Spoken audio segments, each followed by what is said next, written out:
Okay, I think my mic is working. Alright, fuck it. Do it live. Like Bill O'Reilly said, you know what I'm saying? Do it live. Alright, hold on. Oh shit, it look like we're about to start? Hold on, don't do the... Oh, okay, I thought they was about to do the... What's the name? Alright. We got out of that. Hey, what's up? Alright. Fuck it. Let's do it.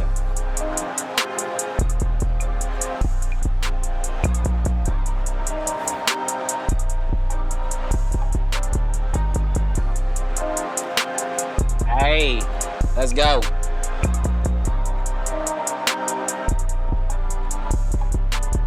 Alright. I think I'm ready. Sheesh. Hey. Hold up.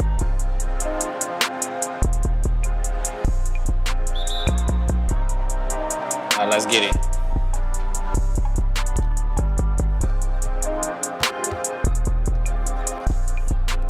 I gotta find my matchup real quick. Oh shit.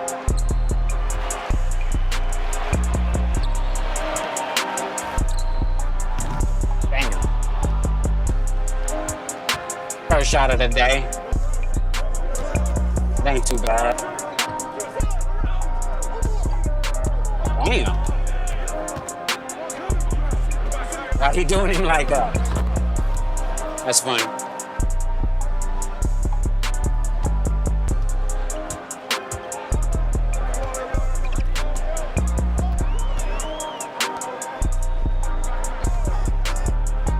Hey.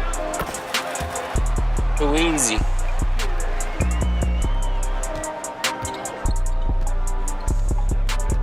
Peace.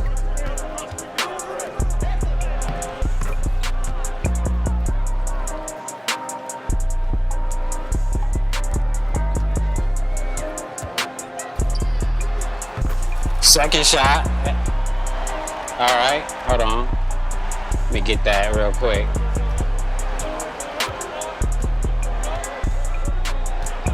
All right, ooh, 3 seconds.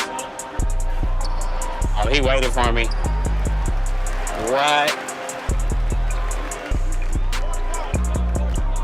Ooh, okay, I like that. I missed that one though.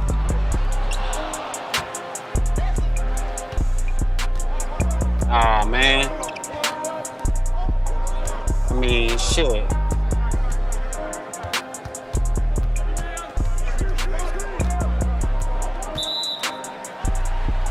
He drunk driving. Trying to get my mic straight real quick. My apologies. That shit probably peaked earlier. Oh. Bro, what kind of...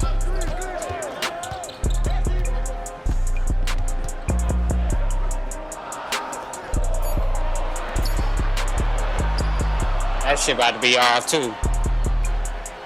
Damn.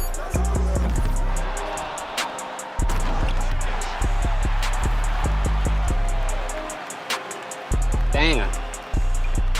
There we go. Trying to get this shit right. Damn. Alright. Hey, what? That's crazy. Hold on. I gotta get the update. I gotta get the update anyway. Yeah, see, it won't let me. The game is bugged out. You know what I'm saying? It's all good though. What we got? Oh, I ain't even put that here. Hold on. Oh, that's the wrong one. Hold on. 2K is playing his music. Hold on. No, that's the wrong one too. There we go. That looked like it. Hold on, let me get this straight real quick.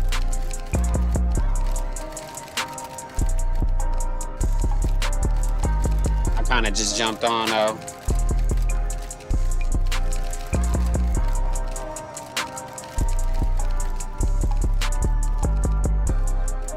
I don't know what we gonna watch though. I seen some shit. We'll go to the history.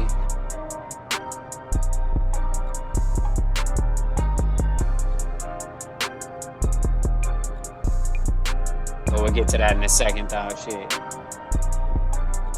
Uzi. Oh yeah, look at this. Hold on. Just put this shit on mute and just look at that shit in the corner.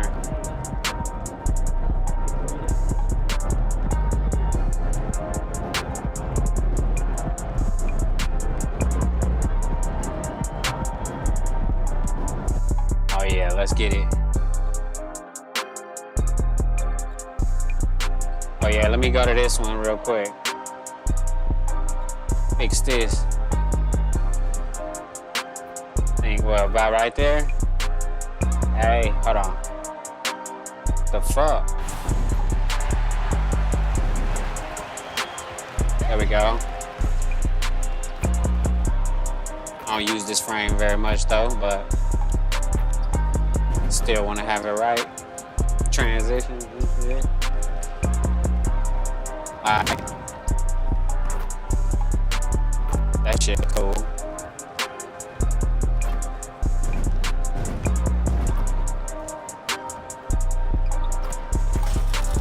Now ever since I remember. That building is crazy, bro.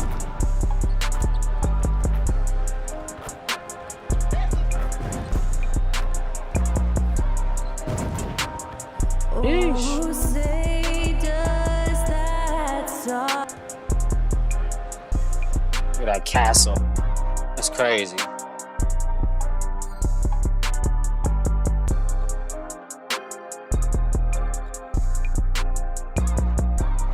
Hey. Hold up.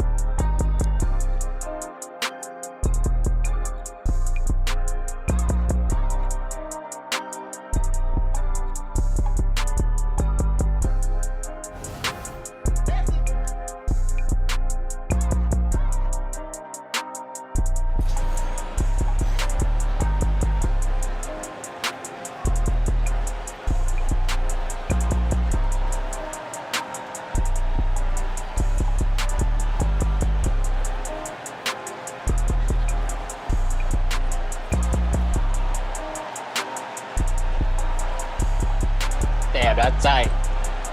Look at that shit.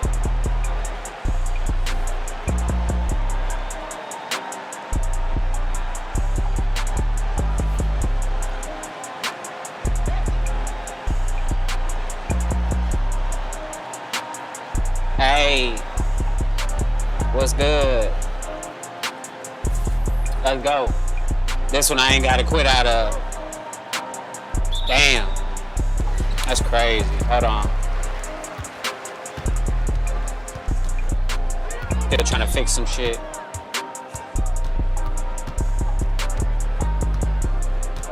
Man, I hope that helps. There we go. Alright.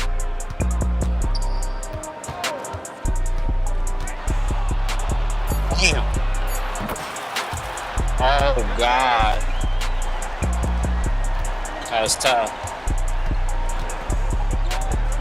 First play of the game? Oh, man. Hold on.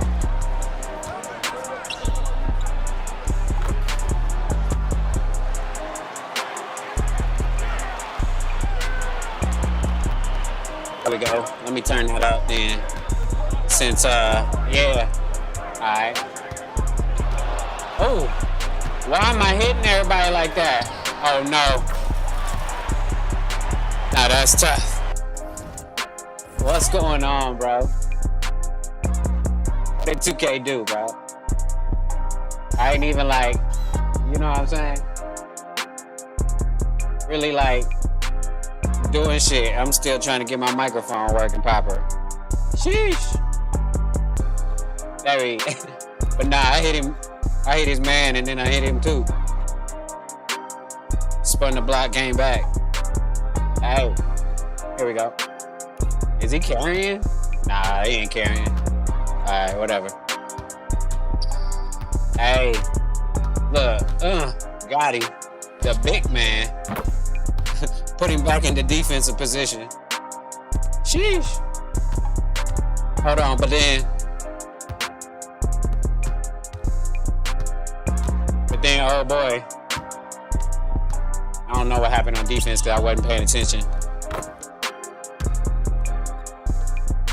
But that offense though, you know what I'm saying? Look, I was just fucking around though. Got him. And then off the dribble with it too. That's crazy. Like I said, the first 2 plays of the game. That's crazy. Hold on. I got something for you. Sheesh. Alright. Hey. I'm trying to get this mic test. There we go. Trying to peek that thing. One time. Hold on. Hey. Hold on. Mic test. There we go. It's still doing that shit though. Here we go. Mic test. Mic test. Mic test. Mic test. There we go. We'll leave it right there. How about that?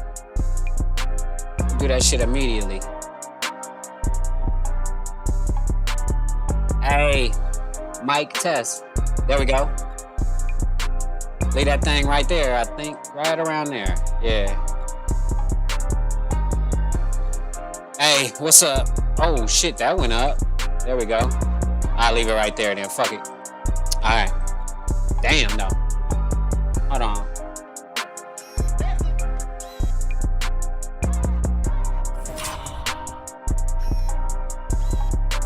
Where the fucking ball at, though? Hold on. Oh, that's what I need to do. Where my guy at? Oh yeah, he over here when he hit that thing. Yeah. Let me rewind it one more time. I'm doing a little bit of mic test still, so. But that shit crazy. First 2 plays of the game.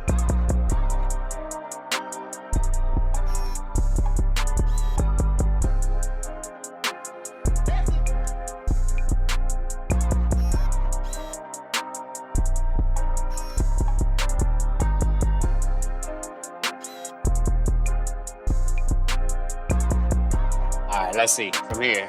This is the angle, I think.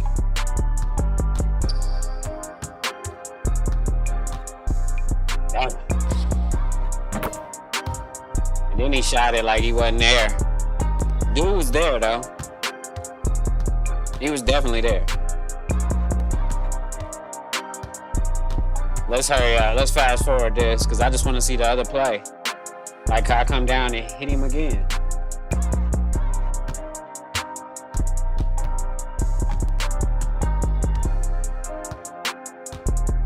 Like I said, I wasn't even trying either. That's crazy. Let's get back into the game.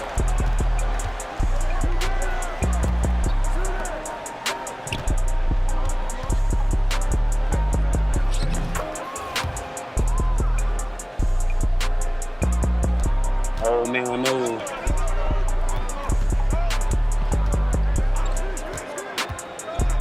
Damn, that's a turnover like a motherfucker. Threw it straight to him.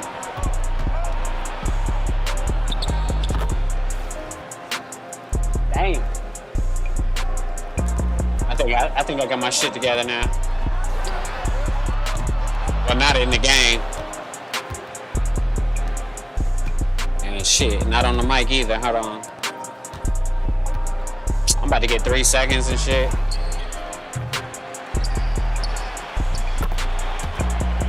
Alright, we'll leave it right here. How about that? Yeah. This shit is all the same. Ooh. Oh no. Hey, low key, I was moving right there. Let me get that. Crabbed him a little bit.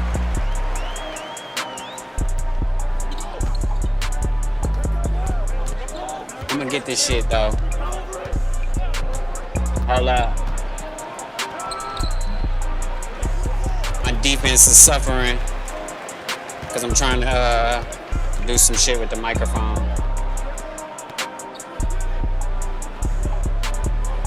Damn. Me and Curry in the same spot. Looking at the same pot. Oh shit. Oh, I'm on defense. I'm on over here running for offense and shit. Alright. Oh. My dude's ass at defense. Damn.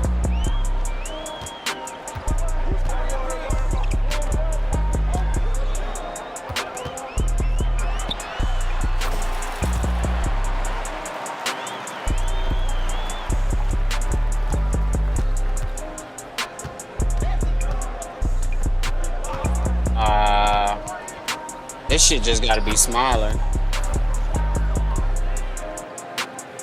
There we go. Let's just do that. That shit ain't help. Man, that's crazy.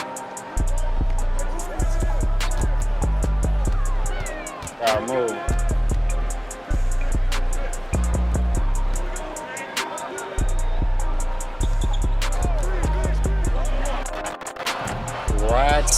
What the heck was that? Oh man.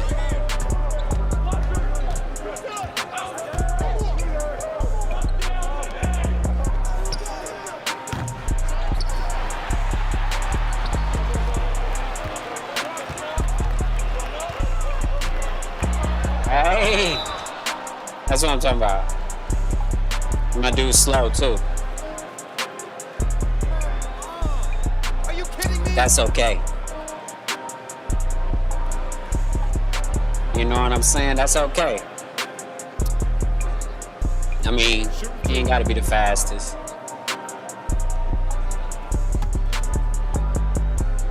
I'm trying to nail this shit down. I'm over here trying to multitask and shit.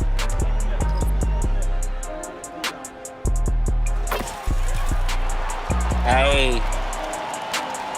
All right.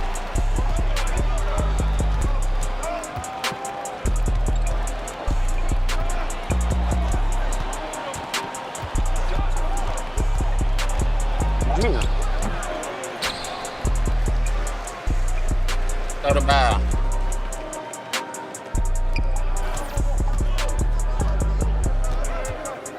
Ooh. It's too nice.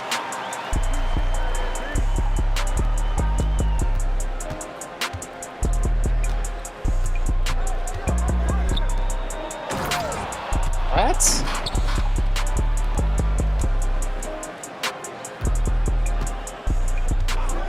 Oh. Hey. Fake the screen? Come on, man.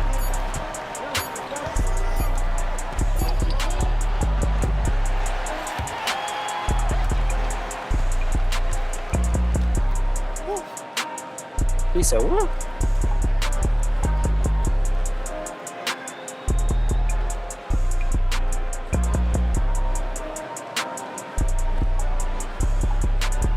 All right,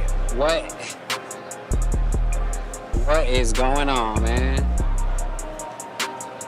Mic test 1 2. Hey, I'm trying to get everything on point, but whatever.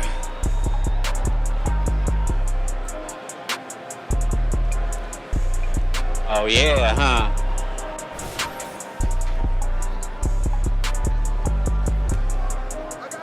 How about that? Can I help? Cause then, damn, nope.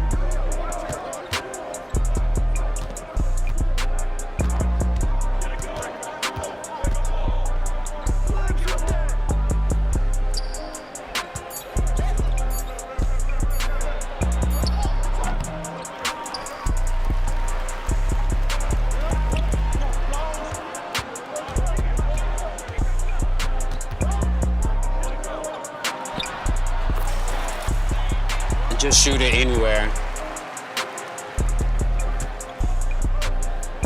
Ah, that's funny. Bye.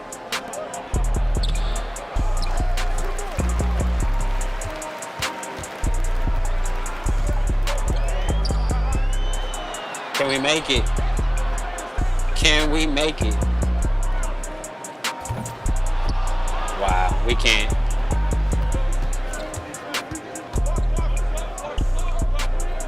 Ah.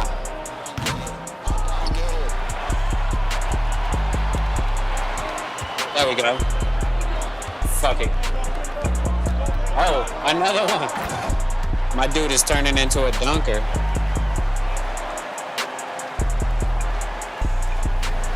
Fuck it. Let me get a dunk then. Oh.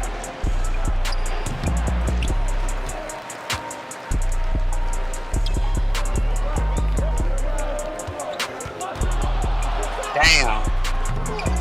I fucked around and paid attention to that instead of the shot.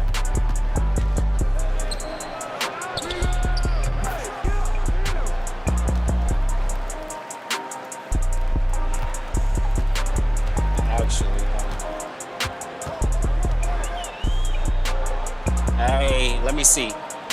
Can I do that? All right, here we go. There. That's probably better. Ooh. Man, I love that shot. Little step back. Little step bike. Hey, there we go. Not using much gain no more.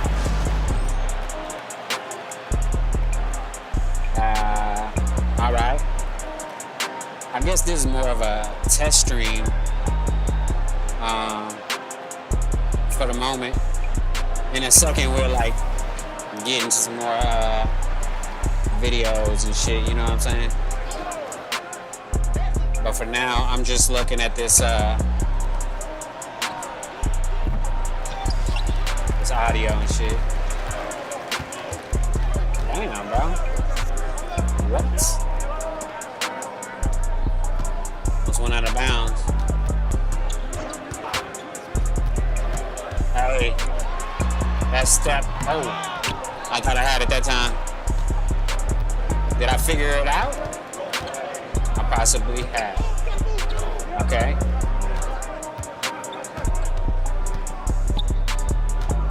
Oh God, man, I overplayed it. Still got the rebound though. Hey.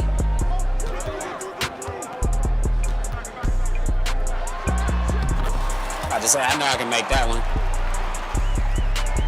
Hey. Test. Okay. That's you. A little bit more.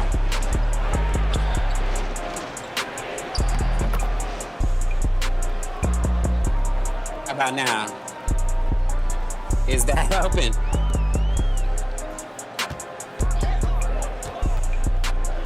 Hey, come on, man. Why can't I make it? Or is that too much? Might be too much.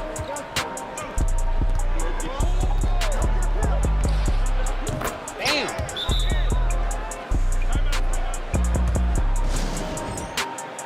All right, this is a close game too. I gotta kind of pay attention a little bit.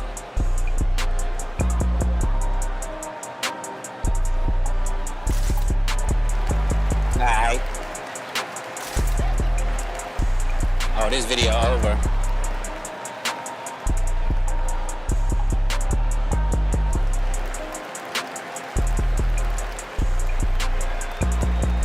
Damn.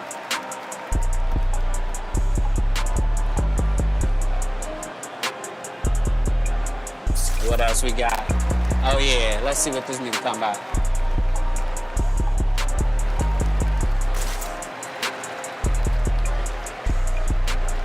Damn.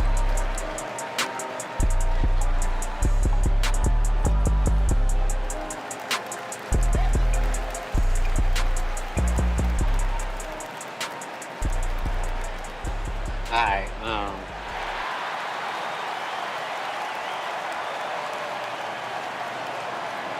what the fuck?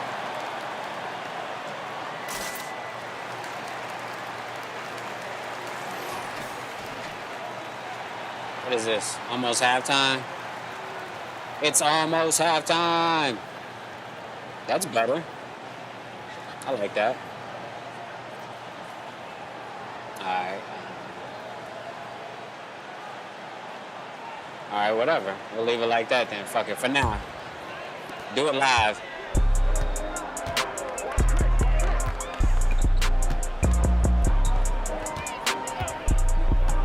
Ooh. Hold on, man. Hold on. What the fuck? Alright, my bad. Oh shit, I ain't got no time. Oh, everybody. I ain't have enough time. My bad. I'm over here trying to do too much shit. Hey, that shit looking good right now, though. Alright. I'll leave it like that for a second. Give it a little bit more test. Oh. Why would my dude feel like he's finna fall?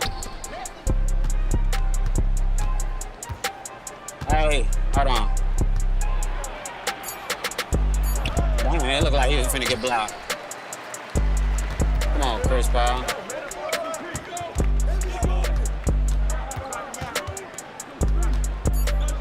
Oh, shit.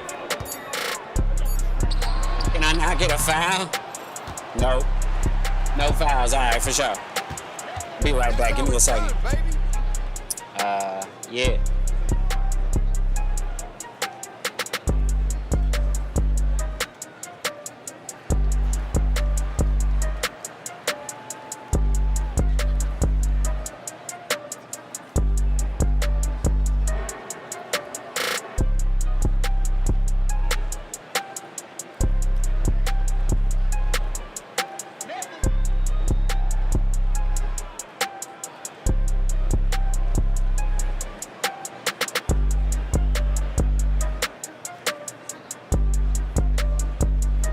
We have a rather curious subject this morning, one which many persons have heard about, but very few really know much about, and that is the great cycle of the Grail, which has become one of the most important descents of symbolism in the Christian world. During the Romance period in Europe, there were a long group of troubadours, many poets, literary people, persons in almost every walk of life, religious and secular, who centered their patterns of living around what was called the legend of the quest, the search for the Holy Grail. And in spite of a tremendous amount of research, and the research into hundreds of manuscripts, the problem of the Grail remains very largely unsolved. So this morning we want to approach it a little differently, not dogmatically, to see if we can see a little more of the influence of this tradition, you know what I'm saying? not only upon the people of the 14th, 15th, and 16th centuries, but upon the world as it is today. For part of the story seems to come down even into our own time. Where it all began is quite unknown. Probably it is pre-Christian originally. Pre-Christian, It may have begun in Persia, or Chaldea, or one of the other nations of the Near East. But it was the story of a search for the most holy relic of Christendom. Hold up. The Holy Grail. I'm trying to get my mic straight. From which Christ drank at the communion of the Last Supper. The fact that the cup continued to exist is variously supported by myth, by legend, and by certain semi-historical accounts. Probably one of the most prominent and common legends is that to the effect that it was brought to Britain by Joseph of Arimathea. He was the one who loaned or gave his tomb for Christ. Hey, hold up. I'm still trying to get my mic right. I don't want to have to yell, you know what I mean? To body to rest in the Holy Sepulchre. Joseph reached England probably around the year 50 or 60 AD, and is supposed to have brought with him the Holy Grail and the handkerchief of Saint Veronica. Veronica herself is said by some to have also been in a small group that under persecution left the Near East, traveled through France, came to the coast of France, and journeyed over to Britain, where they were hospitably received and where the original church of Glastonbury was built. So I can't make as far as the nothing. English tradition is concerned, Glastonbury becomes the center of the great Grail cycle.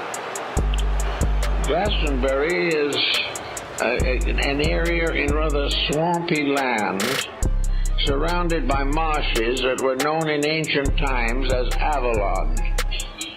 And it was to Avalon at the time of his death that Arthur was carried by the mysterious women in the great black barge that took his soul to the afterlife. All of these stories seem to have some kind of a special meaning. The bards sang them, and they were carried through many different cycles of poetry and prose. They appear in the Near East. We find references to them in Islam, but we do not seem to be able to make a solid statement What is it? of what is fact and what is fable, Right? what is fanciful and what is symbolical. Perhaps the symbolical development of the story began in Alexandria, which was a mingling ground for practically all of the religions of the world in the period from the 2nd century BC to the 3rd century AD. Here a great many sacred writings were preserved. Here the Gnostics and the Essenes created their schools of thought, the Neoplatonists and the Neo-Pythagoreans.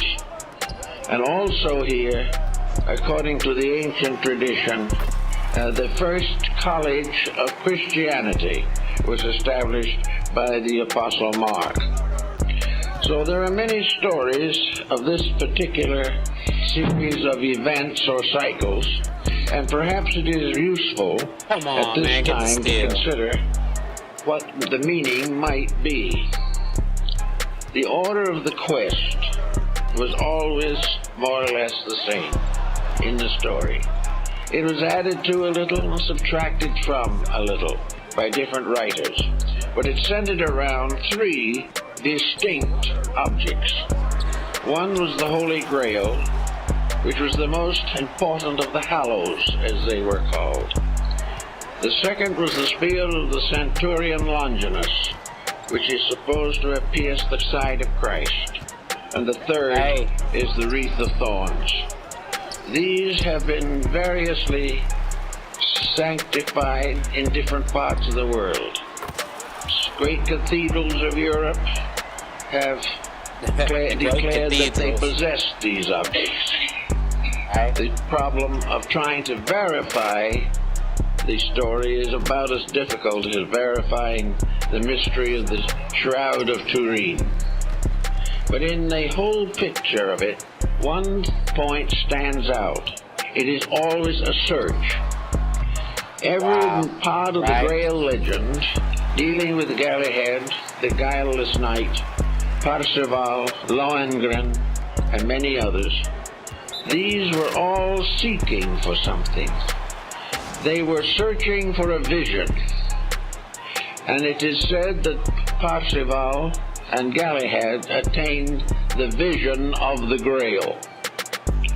And that after the death of Parzival, the Grail was taken to India, where it was enshrined in the kingdom of Prester John, the Christian emperor of Asia. All legend, all myth. But where in all of these stories is there something very important? A number of scholars trying to find what was called the hidden church of the Grail finally came to the conclusion that the search was fruitless, that they would never be able to find a church in this world that fulfilled the requirements of this mystery. They finally decided, therefore, that the Church of the Holy Grail was not in the material world, and yet it existed, and that it became part of a great descent of man's aspiration after enlightenment. The search was always the same. The search was for light. The search was for union with reality, and was a great dedication, a pilgrimage toward reality. As we go into this, we find an interesting factor presenting itself, and that is that from the beginning there is an overtone in the Grail cycle that seems to suggest that in every instance the Grail search must be an individual effort.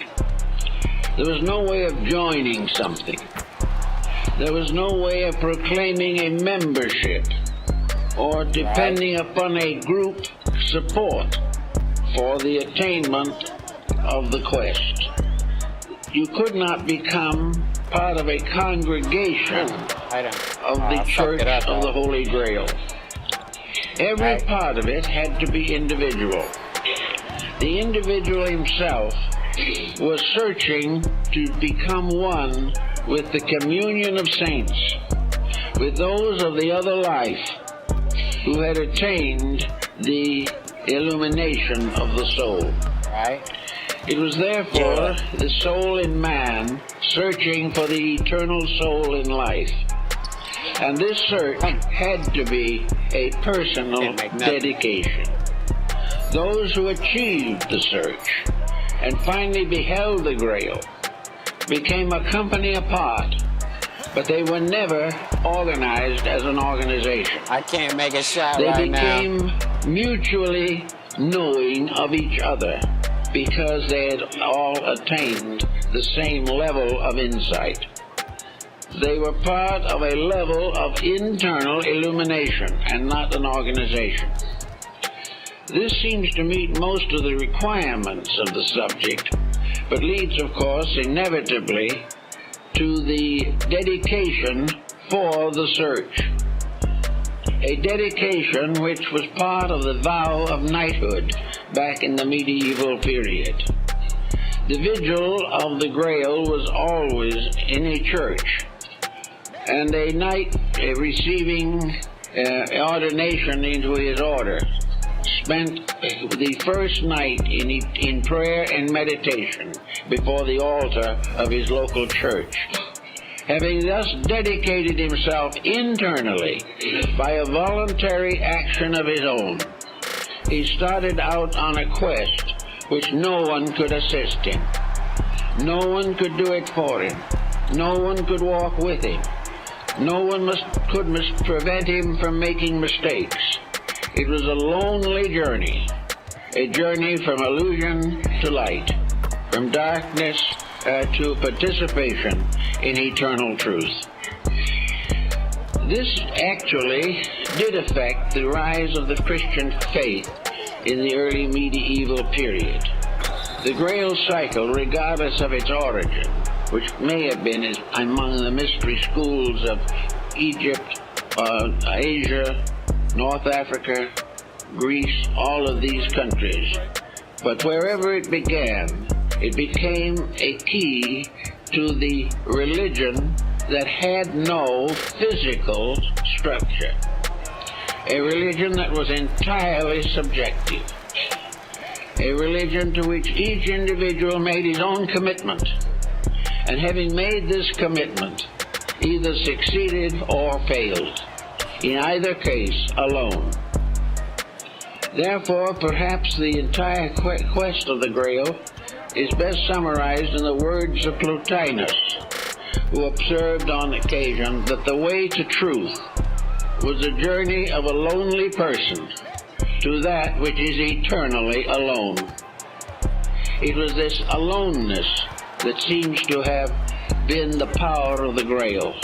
Each individual had to call entirely upon his own internal resources. He had to train himself, he had to dedicate himself, he had to consecrate himself. He had to master one by one the weaknesses of his own flesh. He had to overcome the pressures and temptations of ambition and avarice. He had to purify his own nature by a vow taken only to the very highest part of himself. He must slowly climb that mountain between his own material nature and the attainment of the enlightenment of his inner soul. It's a very interesting concept, and probably has never been fully explored, except that there are records and indications that certain persons apparently achieved this tremendous dedication. Right. Also, it was twisted into the cycle of alchemy at one time, so that the purification of the metals, alchemical process, the transformation of all that is base into all that is sacred, was the great alchemical transmutation, performed alone by an alchemist in his little laboratory, by prayer and meditation, and on rare occasion, by some type of miraculous manifestation. To the Grail cycle, the miraculous was an internal mystery. It did not deal with the commonplace of life. Miracles did not interfere with the workings of universal law.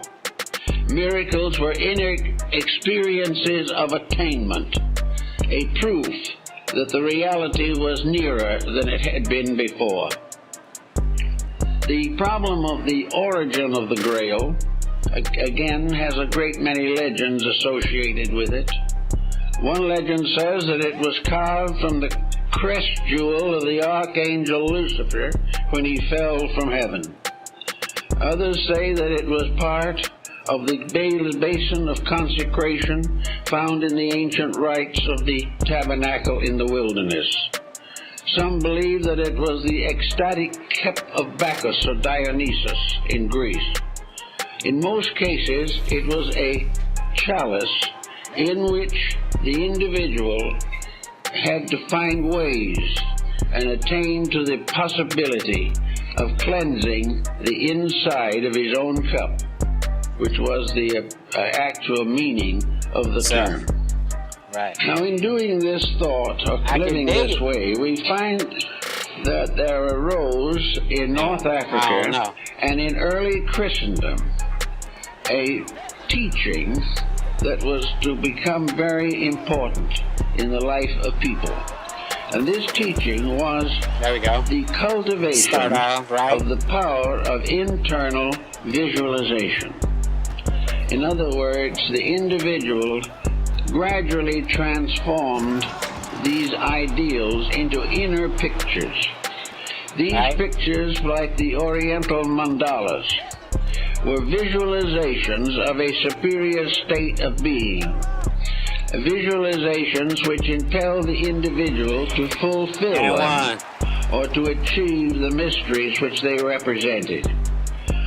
And in some of the old English black books, and on the continent also, the city of the Grail, or the Church of the Grail, is placed at the top part of the great Ptolemaic system of the solar system.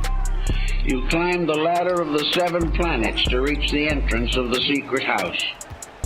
This house was above the firmament, and there dwelt together the deity, the triangular Trinity, and the abode of the blessed. So the whole concept gradually became a series of self-disciplines by means of which the individual sought to remove from his nature all forms of defilement. Now, the beginning of the Grail journey was always the same. It was, first of all, the realization of a great need. And I think maybe that is where we have to begin our thinking. No matter who we are, or how well equipped we are for life, there are always areas in which desperate need arises. No individual is completely sufficient to his own necessity. Those who think they are simply egotists, because there is no one who can be so protected, either by his own mind or environment or by his worldly goods, that he is free of crisis, free of danger, free of disappointment, free of disillusionment and despair. Therefore, the beginning of it all is the concept or realization that we are all imperfect. And also that by the kind of world we live in, the grace of a divine power has made it possible for us to overcome these imperfections in ourselves. The individual can live a good life, a life that is not temporalized by advantages or corruptions. The individual can be a true Christian. But to do this, he must make decisions. And very often he must turn his back on the very church he claims to belong to. Because it is not possible for the individual who is dedicated to the search to accept a theology as the basis of his own enlightenment. He must realize that his journey to the Grail is one of dedication and personal victory over the weaknesses of nature, the possibility of living nearer and nearer to the love of God by direct personal unfoldment. Therefore, in the search for the Grail, there must first be rites of purification. The individual must gradually, to the best of his ability, put his life in order. He will not be able to do so perfectly, that is understood.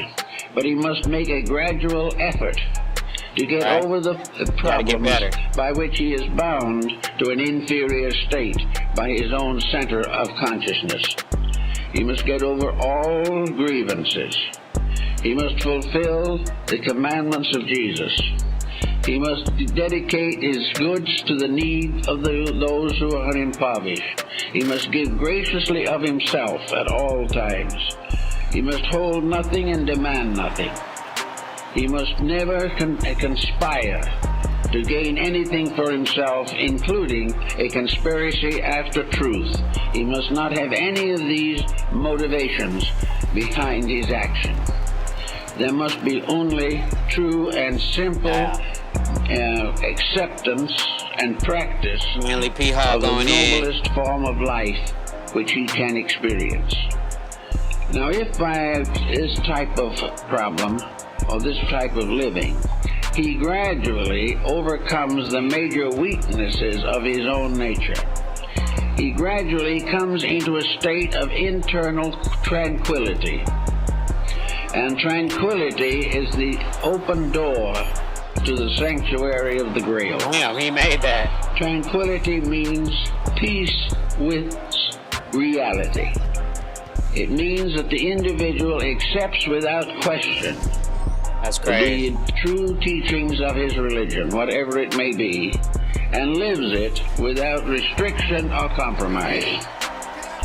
He must have, therefore, the ability to quiet all of the confusions which beset the average person. Now, confusions are very often things that cannot be overcome easily.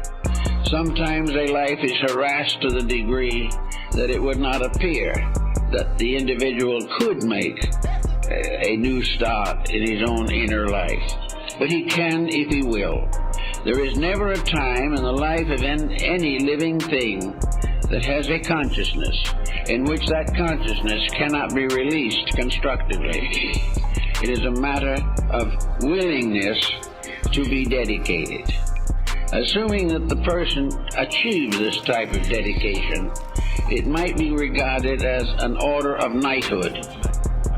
He becomes the first grade of the search for the Grail. And all the knights dedicated there. I'll be right back. Give me a second.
Alright, man, sheesh.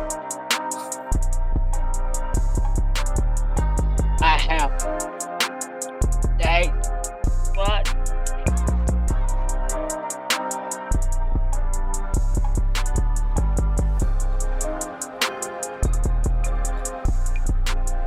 Alright.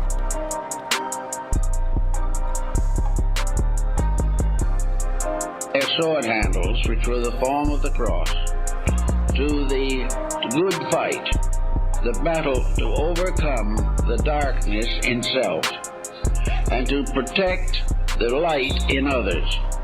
The Knights of the Garter and so forth were always out protecting people in distress and saving the maiden who was in the hands of the villain.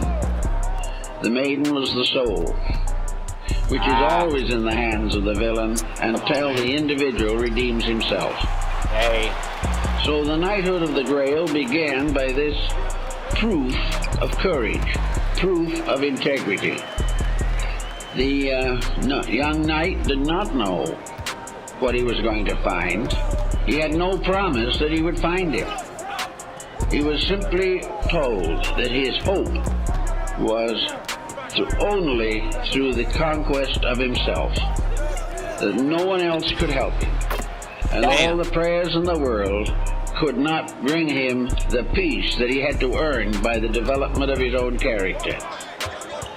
And he might pray for character, but if he did not have the courage to live it, it would not come to him.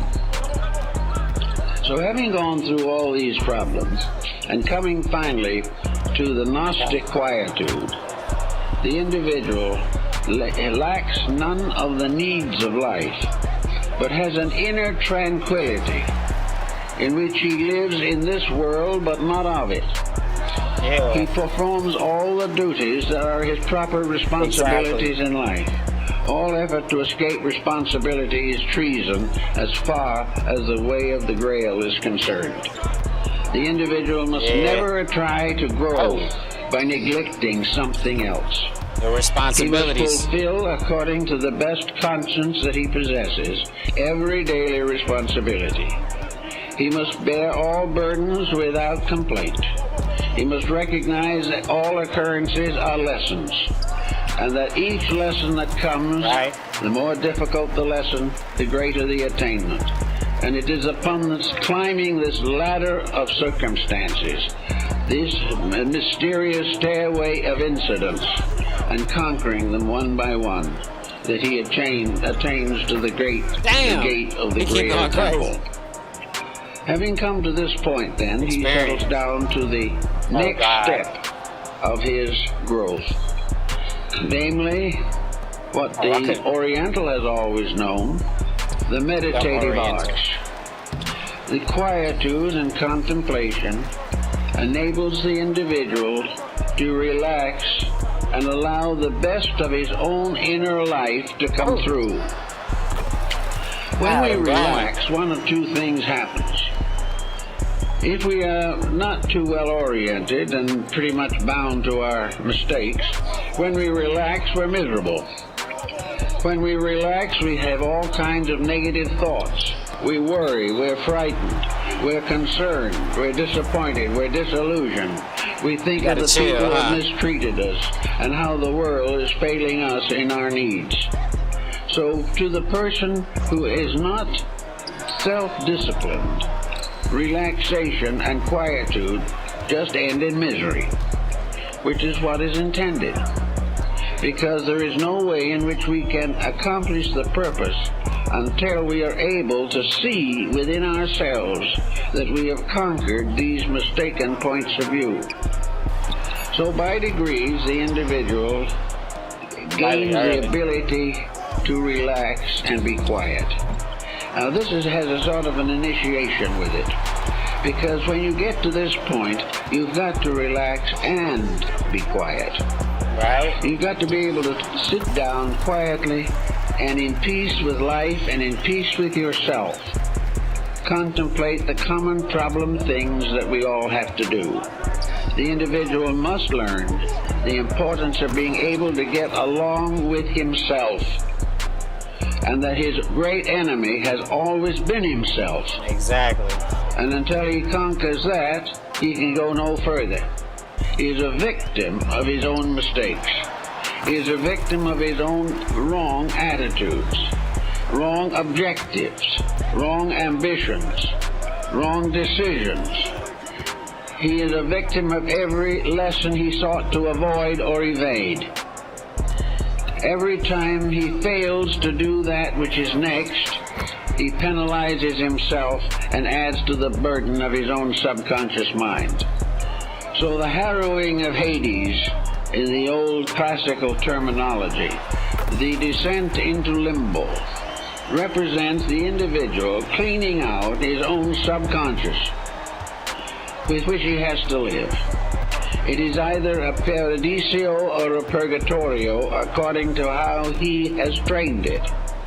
If he is selfish, his internal subconscious isn't worth living with. In fact, it'd be very hard to live with it.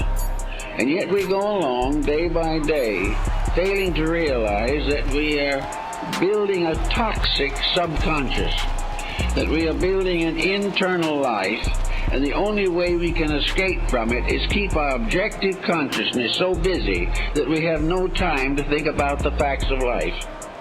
We can only be comfortable, so to say, if we can get our minds off of ourselves. And usually we find some useless way of doing it. For instance, when we can't stand ourselves any longer, we turn on the television, and as a result of that, our punishment is magnified. That is the purgatory which we get into as a result of not being able to be quiet and read a good book. Also, the book sometimes can be a problem. But in any event, the problem is always the individual running away from himself. He wants to get away from the things about himself he doesn't like. And if he sits down quietly, there are numerous things he doesn't like. But if anyone else points them out to him, they no longer are his friend. They are his enemy if they tell him the truth. Right. And therefore it's useless for them to tell him the truth. He won't believe it, he will only hate them. He must find it for himself. He must live with his own mistakes until he can face them. And as he gradually gets rid of this load of pressures within himself, he begins truly to clean the inside of his own cup. And having attained as far as he can go in this, he will discover that when the inner consciousness of his mind and emotions are at rest, he will for the first time begin to experience the mystery of the invisible source of life. He will discover the teacher self when he is able to overcome the false teachings which he has permitted to overwhelm his life. It's the same problem as we have in the legend of the fallen angels, in which the human mind has fallen into the hopeless... Hold on, I gotta run it back. He cooking and I messed it up. I had some other shit going on, man. That's on me. Tell him the truth. Run it back. He won't believe it. He will only hate them. He must find it for himself. He must live with his own mistakes and think about the facts of life.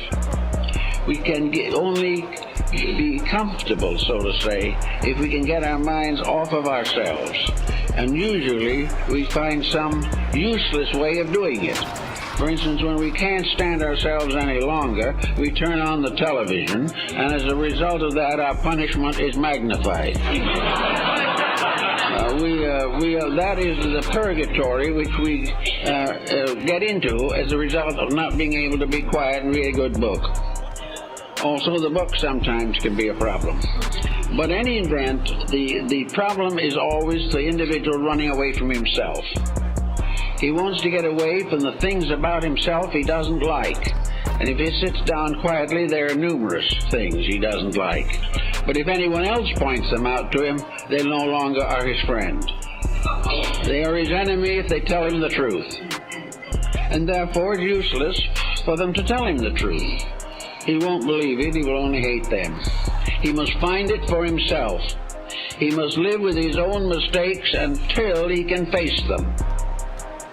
And as he gradually gets rid of this load of pressures within himself, he begins truly to clean the inside of his own cup. And having attained as far as he can go in this, he will discover that when the inner consciousness of his mind and emotions are at rest, he will for the first time begin to experience the mystery of the invisible source of life. He will discover the teacher self when he is able to overcome the false teachings which he has permitted to overwhelm his life. It's the same problem as we have in the legend of the fallen angels, in which the human mind has fallen into the hopeless confusion of ignorance. Ignorance which can be either learned or unlearned, but ignorance which is at all times the handicap, that which stands between, that which prevents the unfoldment of the natural life. We find also that mystics and the whole Grail cycle is a mystical tradition. That mystics always have represented the feeling of an immediate personal communion with the divine. The mystic always has believed that the final way to know the truth is not to gain it from others, but to search it in the self, to gradually find ways to attain a mystical transcendency over the obligations of existence. So this type of thought is the principle behind mysticism, which is a gentle, loving dedication. And gradually, as the mind's subconscious pressures are relaxed, we discover the arrival or the emergence through vigil, which is a vigilance over self. We find that in this, the visions occur. Nearly all mysticism is accompanied by visions. Visions of something better and something greater. Those who have not accomplished also have visions. Visions of danger, visions of fear, visions of believing things to be worse than they are, believing that they have a right to hate people who do not hate them. All these things are the negative visions. But when the mystic has his visions, he beholds an inner life, a betterness. He has the experience of an exaltation above the present state of his affairs. Almost all religious art is aimed at this level of the individual's growth. namely the level of portraying, figuring, symbolizing in some tangible way the intangibles of the inner life. That in some way the meditation upon a sacred picture helps to strengthen this inner resolve, helps to make the inner life quiet, peaceful, and beautiful. Everything that helps to make our inner life beautiful is bringing us along the path. Everything that comes along that makes our inner life discordant or defaced or deformed is contributing to hindrance. And the great hindrances are the pressures of personal ambition, personal pride, and the desire to accumulate worldly goods. All these things have to be worked out by those who are going to seek for the mysterious crusade for the Grail, who are going to search for the cup of eternity. So this brings the individual to the next general feeling. From the purification of himself comes also then the strengthening of his inner realization of deity. Of course, we all have more or less idealistic concepts of God, but these concepts are very much of a material nature.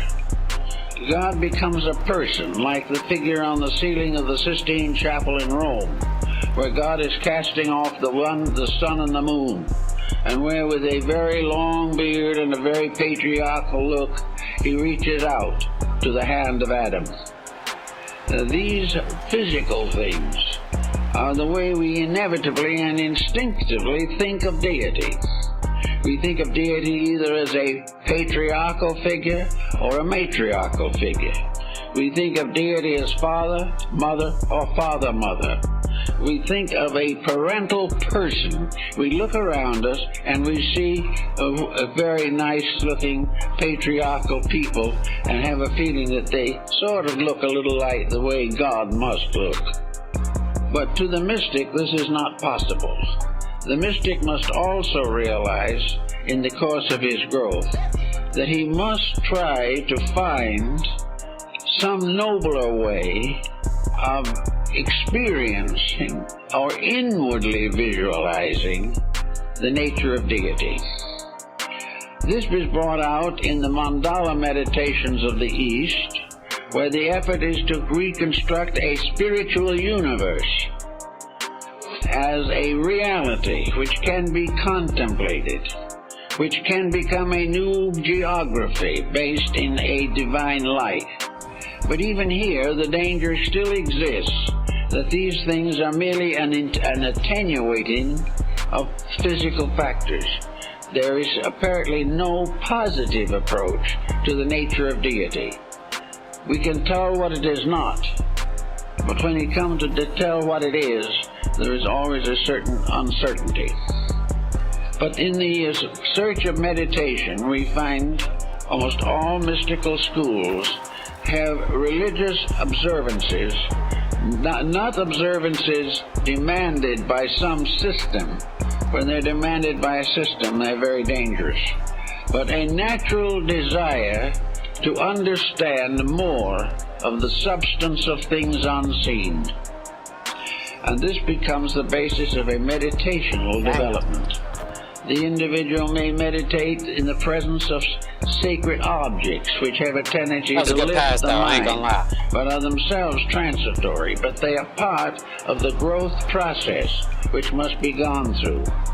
The Eastern Christian monk gazing with meditative veneration at the icon of one of his saints or a beautiful picture of the Virgin Mary.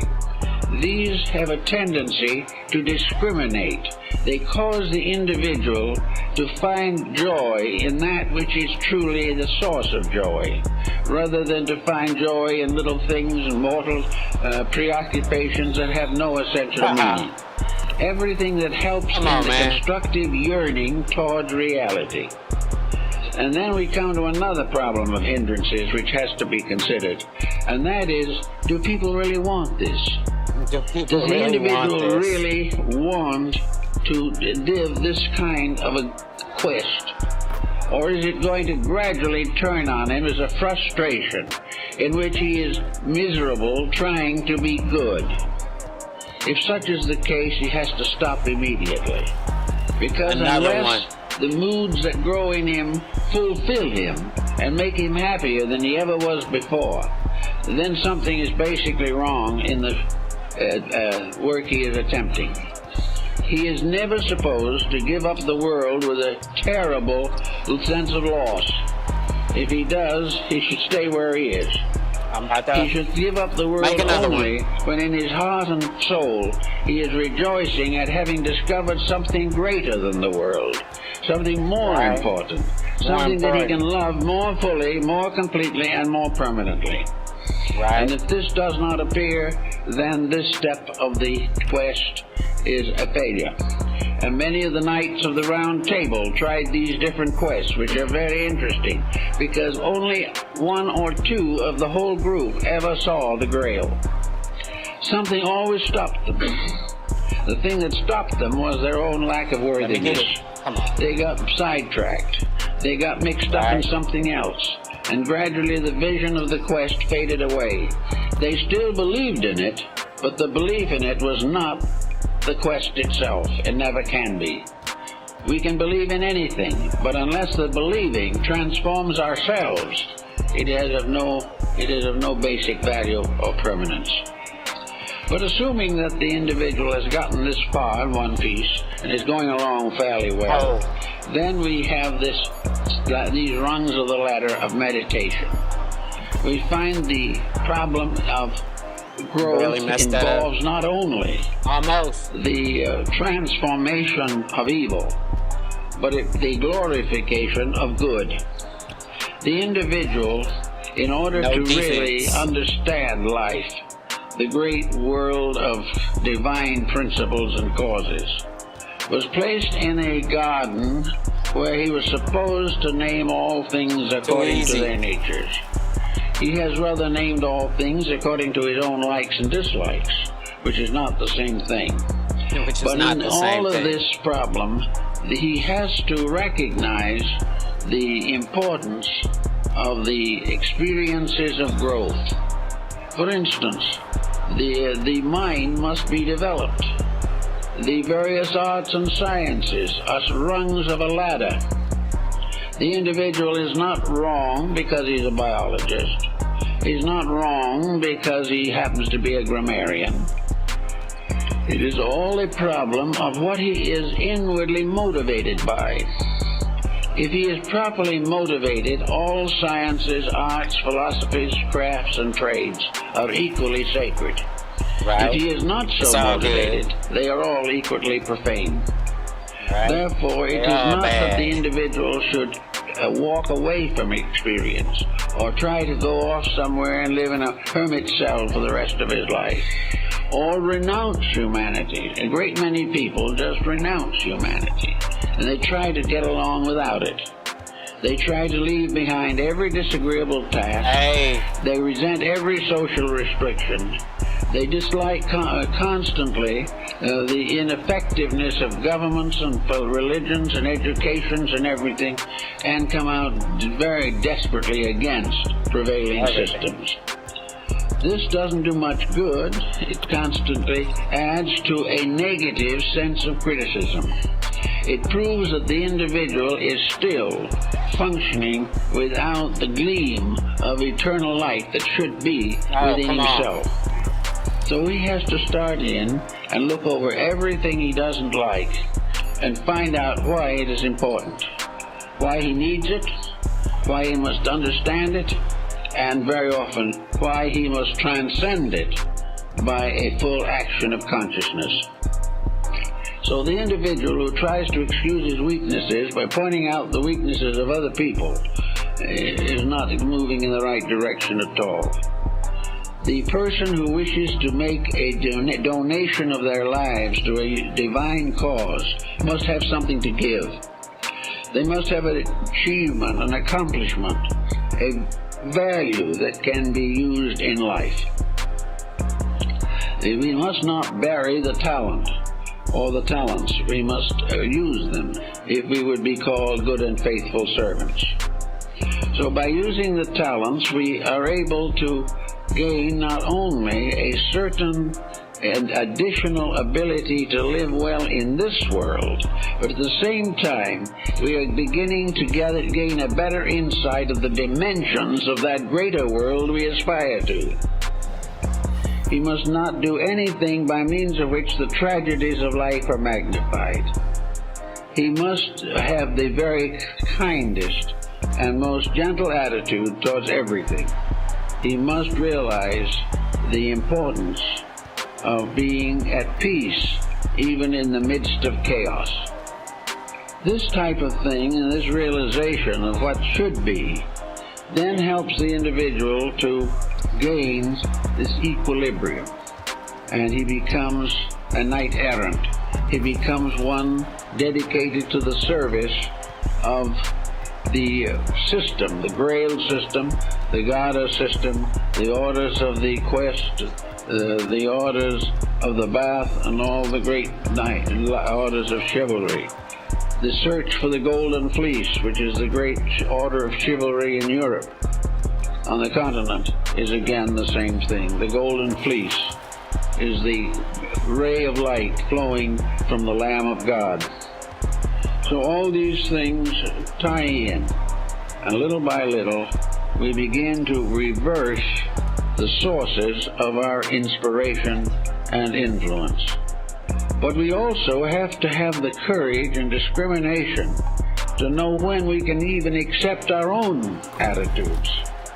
And the only way we can do that is to be so selfless that there is no way in which we can be tempted to misuse any knowledge that comes to us. After this, we come to the truly meditational problem. Having cleansed the heart and mind he got up there from all traces of ulterior attitudes, the individual can, for the first time, come into the state of prayer. Prayer up to that time is just a conversation, usually with the lower part of yourself. But when that part is no longer there, prayer becomes a contact with the highest inspirational levels of consciousness. And because these inspirational levels have the power to perfect or rationalize or make whole all the disasters of the flesh, prayers are answered by the constant increasing of the divine consciousness within the person. Little by little, the divine takes over. And where the divine takes over, there is no longer any need for prayer, because the individual lives constantly in the light of God. Right. So in the continuing of these thinkings, we come to the period of beginning to be useful. We must have some kind of a cause. The knight without a cause is in serious trouble. But the cause is dedication to whatever is necessary in life. Now this brings in a point that seems to be inconsistent. And from the outside it is inconsistent. But there is an inner meaning to it, which we find has a consistency. We are taught to purify ourselves and to free ourselves from worldliness, and yet we are also taught to turn back and serve those who are in worldliness. We have to go back to feed the hungry, cleanse the leper, heal the sick, and according to the teachings of Christ, finally to raise the dead. Therefore, we have a job here, even though we are outgrowing here. And the reason why we feel this need for this commitment is because the persons who are in trouble are usually not able at that time to sustain themselves. Exactly. A person in sorrow or trouble is sorrowful or troubled because they do not have the internal light to rise above this type of thing. Therefore, comfort and consolation is important to them, but it must be given always in the sense of a reality. It can never be the individual being taught to do things he shouldn't do because they'll make him happy. Always the motives must be unselfish, and the advice, suggestions, recommendations, or assistance must always be in the terms of helping the person to grow. The growth must come before true freedom from pressure is possible. On the way up from this point, we have the Hindu yoga, we have all the Zen teachings, we have everything in which the person gradually comes into the full control of his own inner life. There's this false Zen fable of the old Zen master who, having attained a very great degree of meditation, was walking quietly along the shores of a river, the banks of a river. And thoughtlessly, because his mind was on other things, he walked right out onto the river. And he walked all the way across without even his feet being wet. If, however, he had suddenly realized what he was doing, he'd have probably sunk to the bottom of the river. But while his heart and consciousness were above the level and restrictions of the body, he was safe. And I think to some degree this has to explain firewalking and other phenomena of ancient peoples and still experiences that are still carried on in our modern world. Namely, that if the individual can become completely unaware of fear, unaware of failure, you know what I'm saying? You be unaware of any self-interest, or unaware of pride, give me 1 second, which might be right damaged by a failure. Sheesh. Gradually, what we might term the impossible becomes real, as Christ walking on the waters, which of course is a symbol of the Christ in you, walking upon the surface of the torrents and the tempests, unmoved by material circumstances. So gradually the Church of the Holy Grail concept is the person gradually becoming part of an assemblage of the enlightened. This assemblage of the enlightened we find in the mythology of Egypt and of Greece and of most ancient peoples. Like the mysterious mountain in the tablet of Cebes, the person rises finally to a mysterious and wonderful castle on the top of the mountain. This is the castle of the inner life, the consciousness. This is the castle that is referred to in alchemy as the shut palace of the king.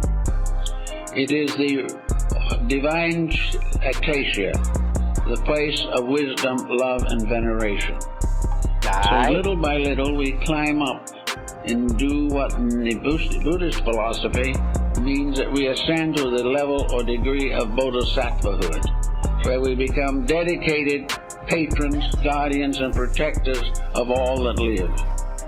We also become the agents and means of a tremendous dedication, a tremendous service. And it is a service that becomes all important, and nothing else is important at all. So little by little, the conquest of self brings with it the only true happiness that exists in this world. And this happiness does not exist completely in this world, because it comes to those who, while they live in this world, have attained an understanding and insight of something higher and more wonderful. Now, the story of the cup, of course, has a series of meanings. The cup is the Sangreal, or the Holy Cup, or the Sangre Real, which is the container of the blood of Christ. It also has been represented in various forms, and in a safe deposit box in New York, there is what is called the Great Chalice of Antioch, which is supposed to be a magnificent work of art containing, woven, and built into its substance the original Holy Grail. But the Church of the Holy Grail, as the mystics understood it, cannot accept this, because the cup simply never existed as a cup. If it was a pewter cup or clay cup which Christ drank from, it was probably long forgotten and broken. But the symbol of it is eternal. Here is the cup which contains the ever-flowing blood of consciousness. Here is the life of the human being, a life sustained forever, a life flowing into everything that lives and creating the great sacrament of the Eucharist. The sacrament of the Eucharist had to be experienced in the search for the Grail. It was the last of the hallows, the last of the great dedications. And in this, the symbol of the Eucharist, we have the representation of the ever-flowing life and light of redemption, flowing into everything that lives. Further than that life itself, by which we all live, and without which none of us can live, the very energy within our bodies, the very power to be or to exist, is due to the continuing source of strength, of vitality, and of life, which flows from the eternal. We are all alive by virtue of the fact that life exists. Right. And life in its existence is a manifestation of redemption, salvation, regeneration, and the resurrection of the dead. So we have a certain sense of duty. The very energy by which we get up in the morning is not our own. It's The definitely energy not. we argue with a neighbor about is not our own. The I don't unkind argue. words we energize are a misuse of energy. The waste of energy, the depletion of the resources of the body through evil habits, narcotics, Through drugs, evil and all habits. these things. All of these are the corruption of a divine power.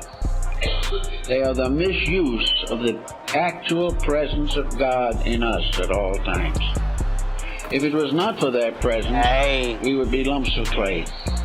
We cannot exist unless life sanctions and justifies our existence.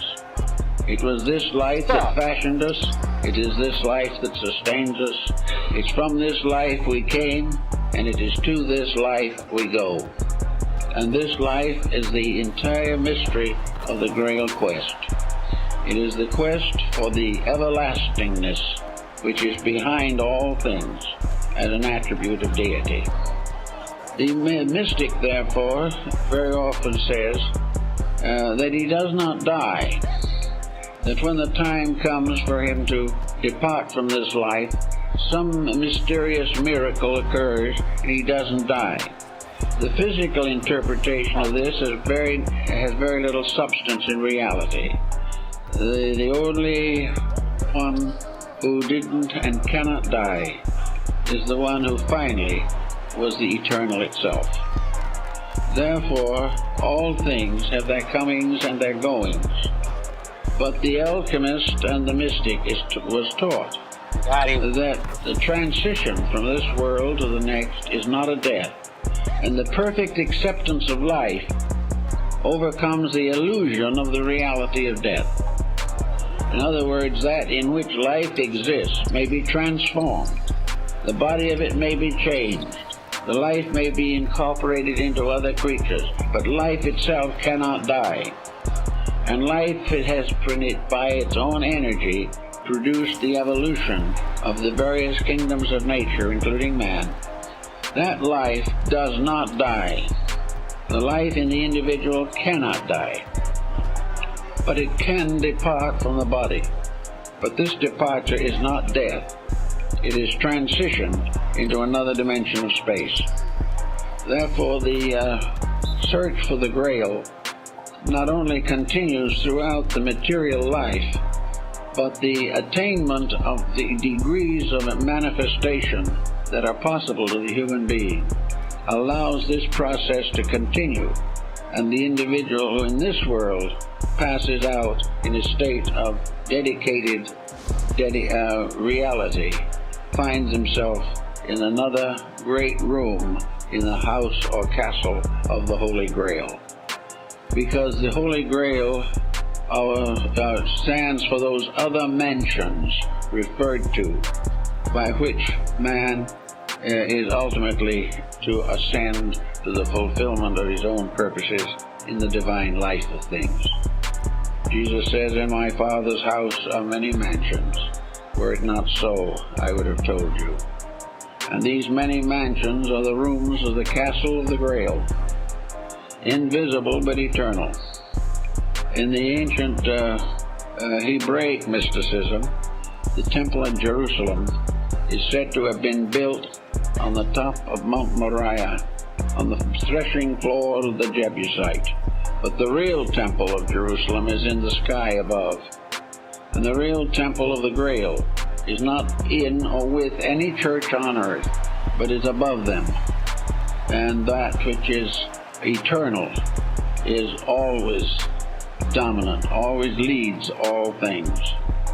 Now, many people, including the Gnostics and the Neoplatonists, tried to find ways to accomplish this release from the ignorance and struggle of materialism into this path that does lead to final emancipation. Therefore, they attempted to create something that was not creedal, not denominational, not tied to any religion, but was essentially the essence of all of them. Because all religion has one essential purpose. That is, that the individual shall come to perfection and union with deity. All religions were paths leading to God. And the Neoplatonists and others found that this became a very wonderful basis for a unity which we do not suspect. If all these paths all lead to the same end, then all denominational and creedal inequality is meaningless. The individual, wherever sincerity dwells, God dwells with us and has helping and leading us to the better way of life. So on the basis of this fact, the Gnostics and the Persians and several others created the concept of the great religion in space, that there was one eternal spiritual science. There was one great church, one great cathedral. Come on, man. It might have all different names. It might be worshipped by 1,000 different sects. But they all, without knowing it or with some hope, without any understanding, they all are on pilgrimage to the same house. The house of hidden places, itself hidden. Every material aspiration is a step forward in the journey toward the universal church. The church which never began as far as man is concerned and will never end. Sheesh. As long as there is need anywhere for the grace of God to be disseminated throughout creation. So this idea was developed gradually until it became this over-faith. And it was very valuable during periods of religious persecution, because there were many generations in which all effort at piety could lead to martyrdom. All dedications to outside sects led to frightful wars, terrible abuses, religious persecutions, and fanaticisms. And all of these terrible incidents faced the individual whenever he tried to express any functional or organized religious belief. Therefore, the true religion was held in secret. All of these outward forms of it were symbols of its own inner mystery. The symbols were obvious to those who understood, and those who did not understand could gradually enlighten their inner life until the understanding came to them. But it was better for the realization that in this world there has never been but one religion. And that religion is set forth in the great spiritual and moral codes of humanity. And it has been disseminated throughout the world by religious teachers, by messiahs, by saviors, by martyrs, who have given everything to bring the code to earth, to bring the reality to earth. but the religion itself remains undivided, and all who seek to find the sacred altar of the Grail, the Parsifals and the Galahads, all have to come in the end to the same altar. But even if they do, they may not know it. They may not realize at all that it's the same. But the point is that in their inner lives they are doing the same things, and they're doing them essentially in the same ways, but perhaps have different names for them. Thus every virtue is a universal quality, which cannot be divided. It spreads itself through everything that lives and exists, whereas every vice is a local situation. It is something that exists for a little time in certain places due to misunderstandings. But the more you put vices together, the more they battle each other, until one vice destroys another, as two wars will destroy each other. But virtues, wherever they are, feed each other. For in virtues there is always peace and harmony. Therefore virtues are eternal and immortal. Vices are temporal and mortal. And by releasing the mind and heart from the vices, we become again in the presence of the realities. So the Church of the Holy Grail is the invisible sanctuary of truth, the real heart of God. And the real heart of God is the eternal love of deity, disseminated through all the worlds and all the spheres of existence. And this love has its particular and proper abode in the heart of each of us. It is this love in the heart which is the Redeemer. And in this case, the blood of God in our own hearts is really blood flowing in a grail or cup. The heart itself is the vessel in which the living blood of God is forever disseminated throughout the world. The heart itself. Gradually coming to understand these things doesn't in any way interfere with practical experiences of living. It simply dedicates them. It baptizes actions and circumstances. Dime, you know what I'm saying? The blood of truth baptizes every action that we make in our daily existence. So on and on the path went, and it was believed that in the course of time, the mystery of the Grail would be solved. But in Europe, the light of truth began to fade out. For a long time, men were neglected the inner truth of things. And therefore it was said that the angels took the Grail out of Europe and brought it finally to Asia. The Western issue is that it was brought to Glastonbury, where it is buried somewhere. It is hidden as a symbol of the physical perfection of life. The chances are that physically it was not taken to either place, because it is not a physical thing. It is simply the chalice of spiritual ecstasy. It's the mystery of the entheos, of the foreverness in God, which we call enthusiasm, which originally was the sacred emotion of man's complete acceptance of God. So all these little stories and big stories and legends, old and new, all seem to tell us that there is the Church of the Holy Grail, the Church of Parzival or Montsalvat on the heights of Spain, the mysterious lands and gods of the Nordic peoples, and Valhalla, the abode of heroes. Everywhere we find the same thing: the Olympus of the Greek, the Meru of India, the Shambhala of Tibet.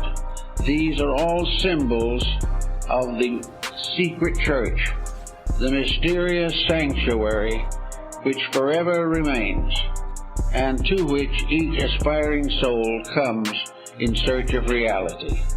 In each generation, the number of those who make the search increases. Little by little, the journey is more generally understood. Also, in the cases of those who have advanced a little way and have found peace and have found kindness and have come to love that which they once either hated or ignored, these people are leaven in a loaf. Each of those who becomes a Knight of the Grail becomes a defender of the faith, a defender of all that is good in humanity, and all that is worthwhile in the mystery of life itself.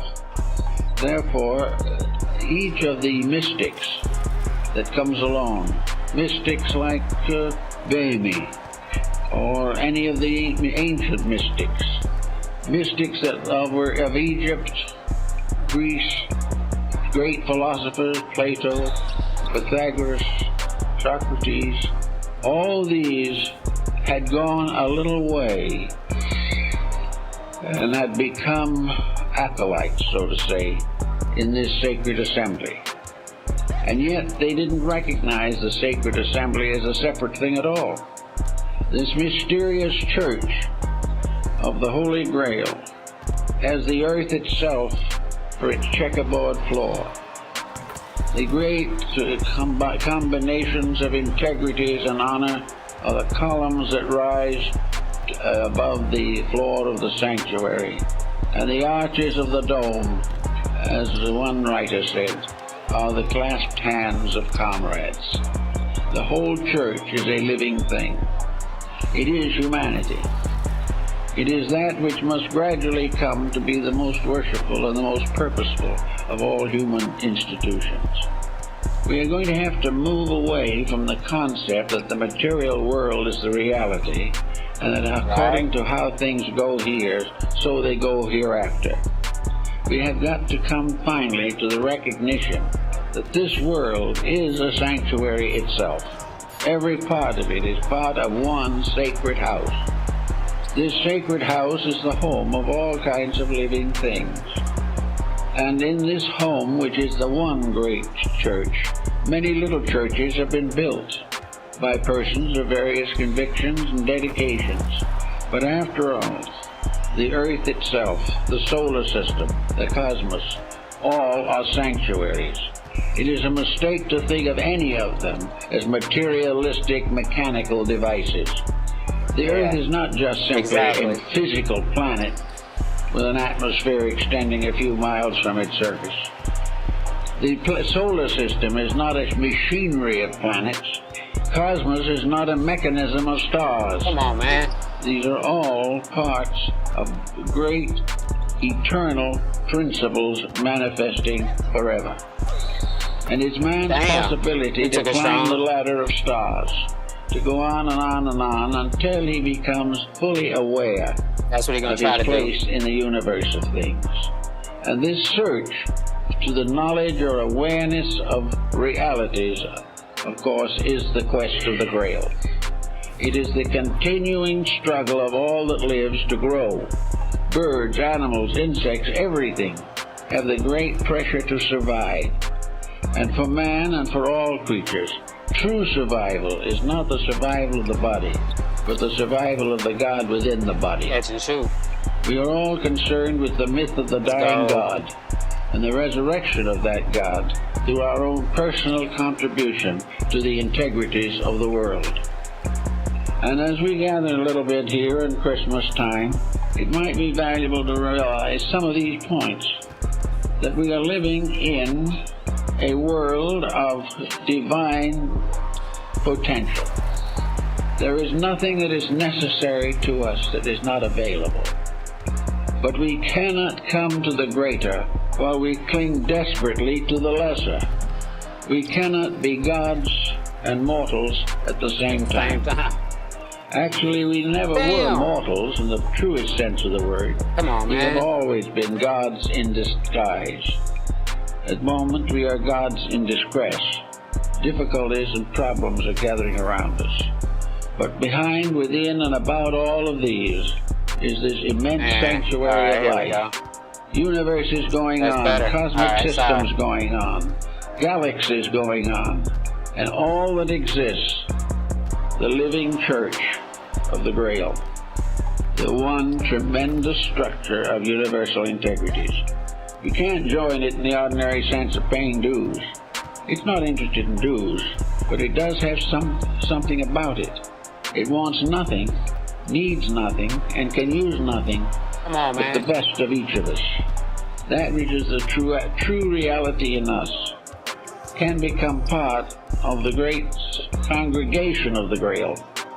And this congregation is dedicated in many ways to the service of eternal truth. Truth must always have hands and feet in order to function in a world of hands and feet. Where there are no hands and feet, it has other members. But here, each dedicated person helps to release or perfect the great plan of life to which we all belong. And the mystics of Europe seem to have understood this. Damn The sandwich. mystics came to realize in the end that the whole symbolism, the whole emblemata of things is a single story, the story of the eternal quest of that which alone can bring peace. The peace of nations, the peace of families, the peace of individuals, all must come from ennobling of human character. Now, we don't all feel very much like ennobling things out here and there, at least. And the problem of a world dedicated to ennobling character seems a long way away. But after all, the gods move quietly, and like the millstones of the gods, universal nature grinds slowly, but actually very fine in the last analysis. And all this problem that we face is just part of the individual finding the way he has to go. We say these are very bad times, but perhaps they are the best times that we have ever had, because for the first time we are facing problems that must be solved. We can no longer run them under the edge of a rug somewhere. We can no longer migrate to another continent to get away from persecution or the pressures of life. We have to face them now. And with the proper enlightenment, each one will become worthy of knighthood in this story of human progress. We all must now begin to think, as we never have before, of what constitutes integrities. We will have to decide whether we want to go on making mistakes and suffering, or whether it would be more comfortable to change our own ways and let the light of truth lead us in the direction we should go. So stressful times are good times. And in the story of the Grail, the knights were not only sworn to this service, but they had a knight-errantry, for they had the sword of quick detachment. They had not only love and wisdom, but the courage to defend the right. And this courage to defend the right, however, is always in need of a definition of what is right. To defend the right means to always stand for the truth. To defend the right means to come to the aid of truth where it is endangered, if it is in our power to do so. To defend the right does not mean to keep things going the way we want them to in a material sense.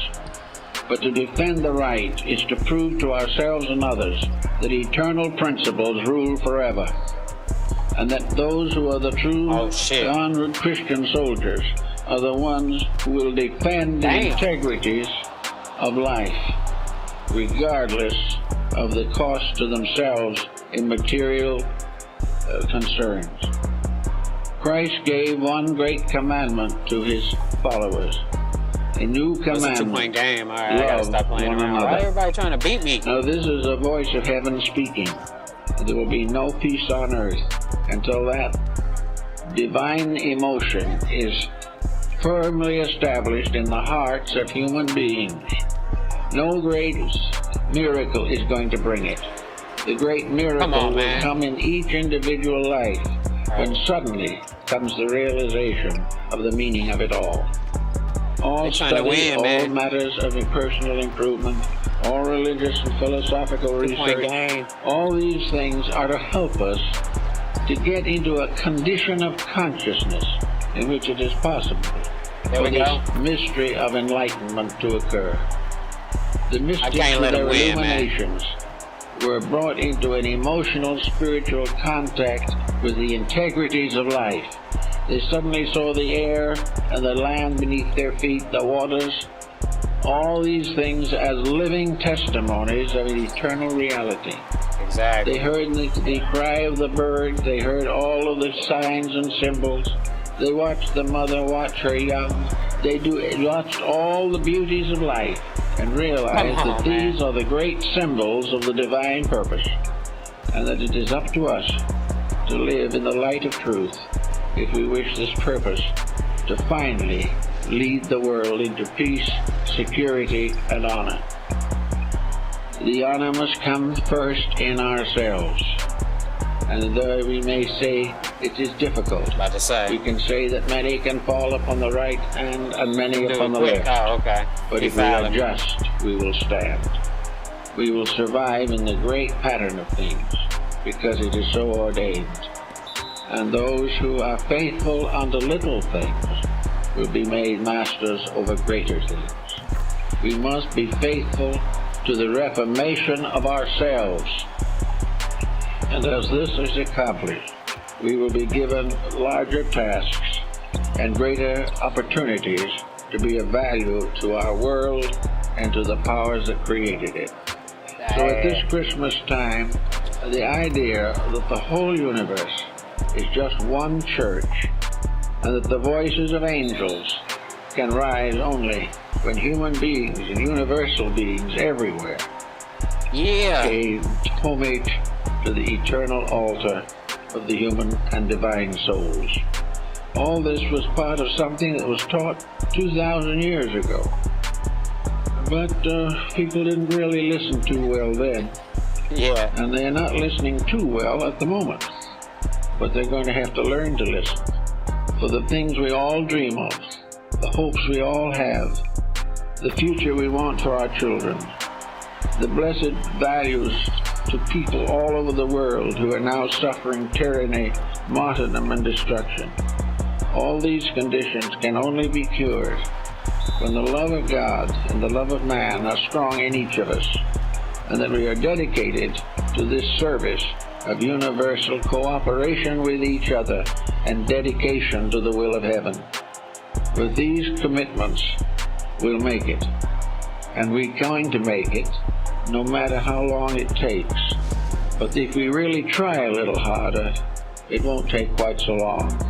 And we hope the next year will bring to many people the realization that there is a peace, that things can be solved, but only when the individual stands firm for the principles that he believes and realizes that he is always at Mass in the cathedral of the universe. If he gets this idea firmly fixed, things will go much better for him. Well, folks, thank you very much.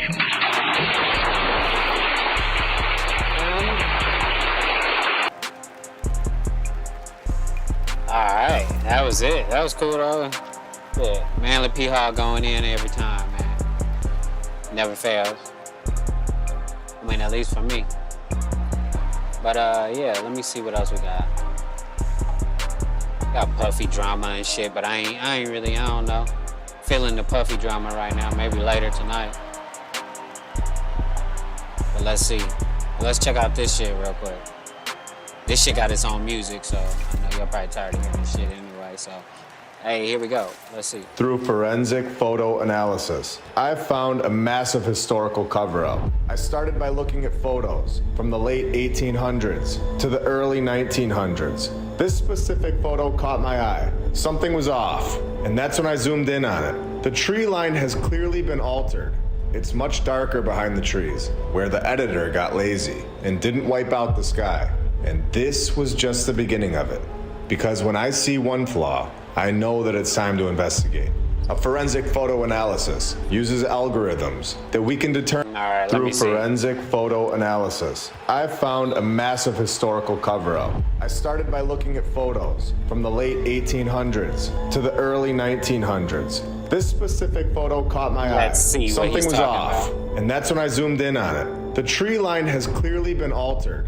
It's much darker behind the trees, where the editor got lazy And then the and didn't skies. wipe out the sky. And this was just the beginning of it. Because when I see one flaw, I know that it's time to investigate. A forensic photo analysis uses algorithms that we can determine if it's a real photo, computer generated, or if it was modified and edited. So I sent the photo into the forensic photo analysis, and the results were shocking. We clearly have something in the sky that has been removed from this photo. Before I give my thoughts on what it is, I just want all of you to look at it for a second and let me know in the comments below what you think that is. I'll also show you a comparison to another photo that I had analyzed to show that having a figure in the sky is not random and not normal. There was something here in this photo, and it's been edited out. It's undeniable. It's been removed to hide it from our timeline. In my opinion, this was an airship. We were never supposed to understand just how popular this free form of transportation really was.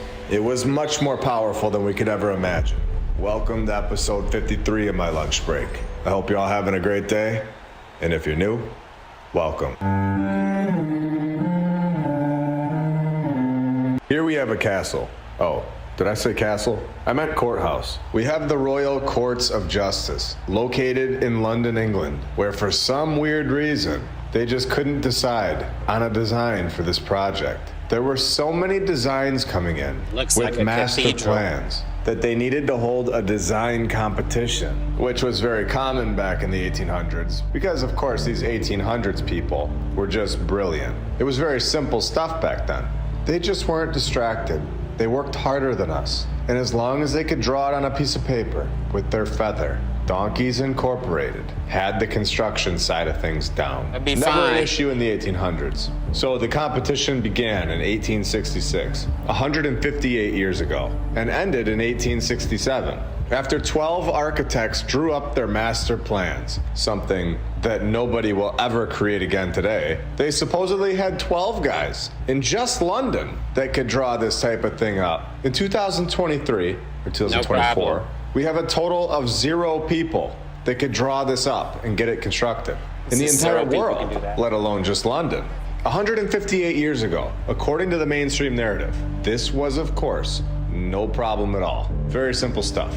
So in 1868, they picked George Street. He was the champion of this contest. He went and got Messrs. Bull and his sons. Because in the 1800s, every single construction company in the whole world has to have sons at the end of it for some reason. Going back to the great Samuel Hannaford's and Sons, and there's many other examples throughout the episodes.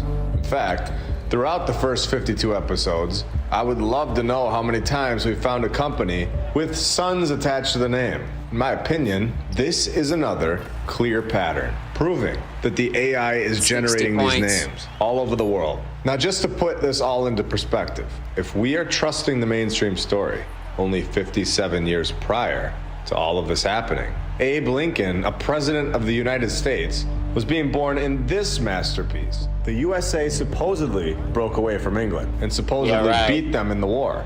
If the USA was that smart and could beat England in a war, surely an architect or two would have followed along to America. I mean, London alone had 12. Surely the USA would have gotten 1 or 2. So in 1809, we have shed masterpieces being put together with perfection. And all over London, we have the interior, holding more than 1,000 rooms that include various meeting chambers, administrative offices, and at least, but could be more, than 78 courtrooms. 78 Additionally, courtrooms? there are What do you need? 3.5 miles of corridors, and supposedly have all of this being constructed, even though we're told that the Masons led a serious strike in the beginning of the Masons. project. Bullcrap and Sons had to find more master builders, which, of course, was simple stuff in the 1800s. There was plenty to go around. So They they would were just able to go get get some anybody. from Germany. and they knocked this entire thing out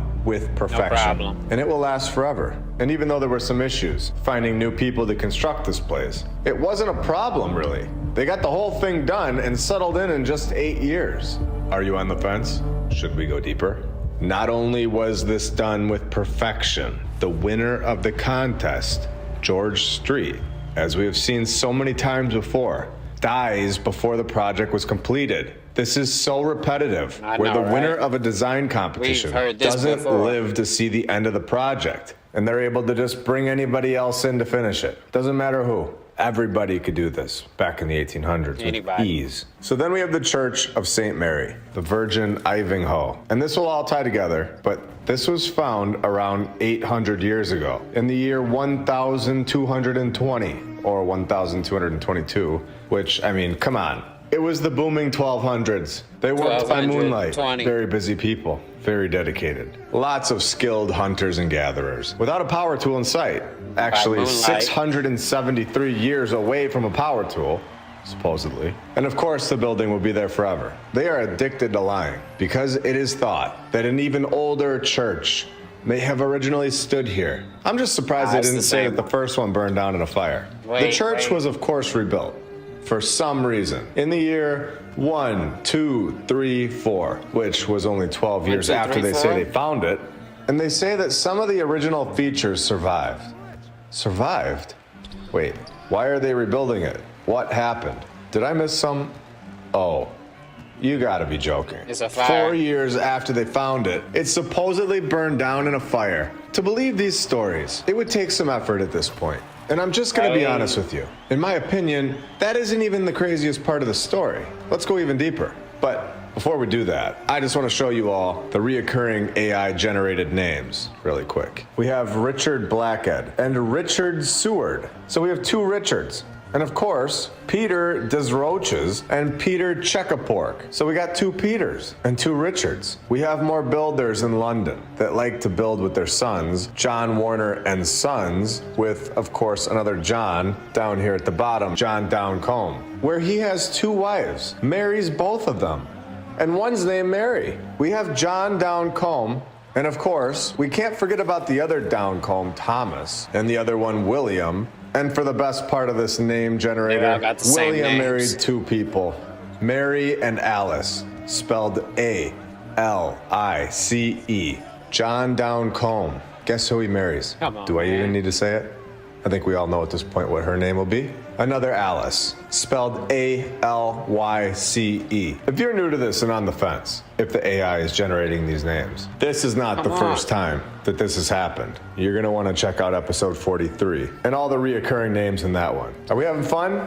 Are we ready for the best part? Remember, when we are told about the Devin George Booker Street is guy, cooking right you now. know, the guy that died in the middle of the 1,000 room palace project that was done in 8 years, 158 years ago. Guess who the AI just had to add in here to try to explain this one away as well? Mr. George Edmund Street. When in 1871 to 1872, he of course knocked out some Victorian Gothic revival style elements and built the north and south porches, as well as a medieval style baptistry. Of course he did.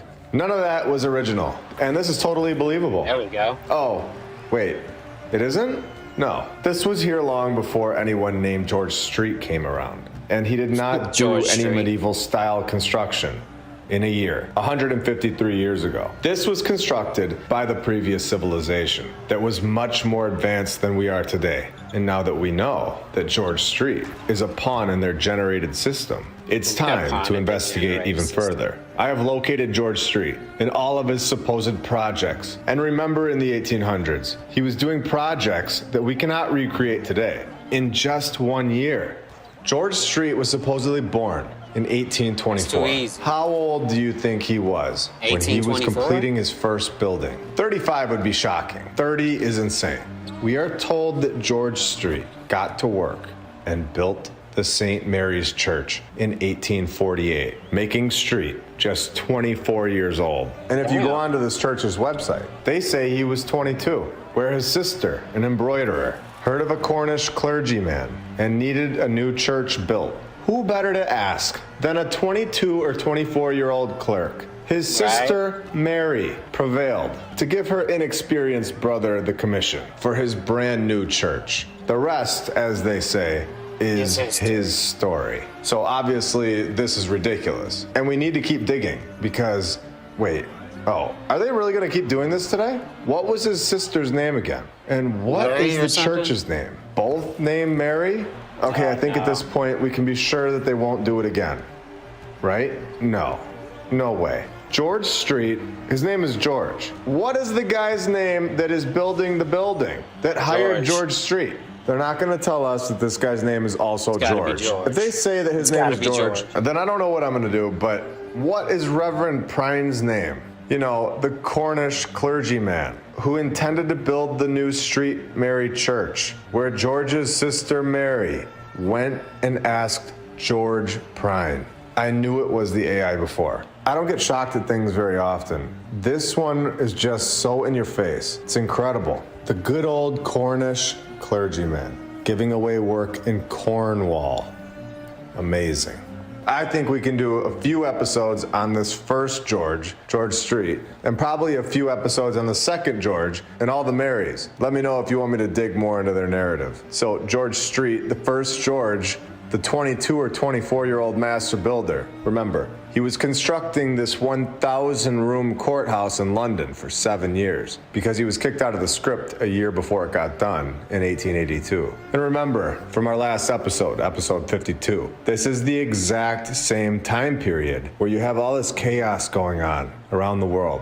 Nobody is focused on these narratives. You have all these millions of orphans all over the USA. You have the Civil War going on. You have slavery. You have all these insane high-intensity type events going on all over the place. People were not looking into George Street and the hundreds of buildings that they were pinning on this character. In fact, even if they wanted to, it wasn't written in a book yet. And they didn't have the resources to prove anything. So they just had to simply believe it. And everyone accepted it as the truth until now. 1873 to 1881, George Street is pinned as the man in charge of the Royal Courts of Justice for those 8 years. I would love to know if he was fully focused on this project, one that we could never reproduce today in 8 years. And we have shown the Kleksinski building in Chicago, where it is a basic box that took our civilization 14 years to build, from 1960 to 1974. Or was George so good at his job that he could also get multiple other projects done at the exact same time? 1873 to 1881, George has been pinned and said to have had 42 other projects going on at the exact same time. Still believing the mainstream narrative? All right, now before we start the bonus, I want to let you all know that we went to California this month and got some cool footage of some really cool buildings out there. So we will be talking about that and showing what we found in one of the upcoming episodes. We're just getting all the footage together, and I'll keep you posted on that. And I want to thank all of our badge members and Patreons and every single subscriber. You guys are all awesome and really helping grow this channel. All right. Here we go. They tell us that the Linenwold Castle, located in Ambler, Pennsylvania, was designed by Milton Bean and built in 1890 without any details on its construction. It's just done in 1890, where Madison lived in the castle with his second wife, Mary, where after Madison died, the new people turned this palace into an orphanage called St. Mary's. Mary. So we have a massive castle, done in 1 year or less. And for decades, that's all we needed to hear for it to be true until now, where we understand that logically, that is impossible, especially 134 years ago. And especially when it's a castle straight out of the old world civilization's home improvement catalog. Here on HouseHisTree.com, in the middle of this story that has zero logistical details or anything relevant to actually building anything, and just has a bunch of nonsense, like naming sons royal, retired business partners, and telling us how many rooms are in this castle that they found. They do give us a tip, and the tip is the Windsor Castle. The sentence reads that Madison might have chose to model his castle after the Windsor Castle, which is the most popular answer. And it's the most popular answer among which group? Because that is definitely not the most popular answer to us, but they think it might be modeled after another castle nearby, and they all dispute it for years and years. And remember, it's all nonsense. We have no idea who this group is that they tell us that this is the most popular thought. What I see in all of this is one thing: the Windsor Castle.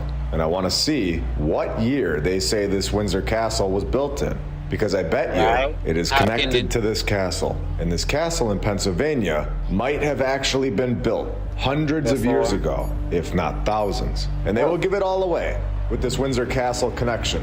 Located in Berkshire, Windsor, built in 1070, over 954 years ago as a fortress, and covers 484,000 square feet of living space, divided into about 1,000 rooms. So something is extremely clear here. We are 100% being lied to about our history. And we all know that, but I have to say it out loud, because 1,000 years ago, they are building 1,000 room fortresses. That's crazy. With ease. And it, of course, lasts forever. No questions asked. And today we have evolved so much that we can't build a sidewalk without stepping in it before it dries. Now, this is my opinion, but I can see them adding this Windsor Castle into the narrative for a specific reason. And I personally think it's to connect the dates, that these castles are from nearly 1,000 years ago, when the previous civilization that had all the technology, had proper training, and had the logistics down. Instead of the opposite happening, where we are told that there were no classes in castle building at the local community college in the year 1070, where they would go home to their sheds and sleep with candlelight, freezing using barn hay as beds, and then waking up again traveling by horse and wagon to pull stone and granite miles on a trail to make a and castle. getting this 1,000 room fortress done no problem. The timeline is clearly all over the place at this point. They could have told us that it was built in the year 1045. It would have made no difference. And people would have just believed it until you start digging deeper, which we are doing here. Episode 41 is awesome at showing the proper logistics of a project, if you're interested in that after this. The castle has, of course, 300 fireplaces and 379 clocks. Do any of our towns have any upcoming plans to knock a 1,000 room, 300 fireplace fortress out in the next few years? What about half that? No? With our modern construction, 1,000 years after they did this, we should be able to do this with ease, since they did, without a power tool in sight. Supposedly, we have a better education system, so we are told. We have more knowledge than ever, supposedly. What is wrong with this picture? I would say a lot. Do you understand that something is wrong with the timeline? Something massive? Can we all see the lie very clearly now? We have been lied to about all of this, starting around the year 1800, and possibly right before that, where everything in our timeline began. And the old world buildings from the previous civilization are still here for us to see, in every city, with insane narratives to try to fit them into this lie, where we are told that people from 1,000 years ago were less than us, worse off, and we are told that we have all this brand new technology in the last 200 years. Everything is brand new. Every company was created recently, all over the world. Is that not strange to you? And we're told this new technology has never been here before. Planes, trains, cars, phones, computers, internet, and the AI, when it has. And in my opinion, it's been here many, many times before, and so have we. Well, that was a good one. Lunch break always got some good shit, though. I ain't gonna lie. But yeah. I'm probably finna hop off for a minute and then get back on a little bit later and shit, but I kind of want to finish this game, so I don't know. We shall see. Actually, we'll finish the game, I guess.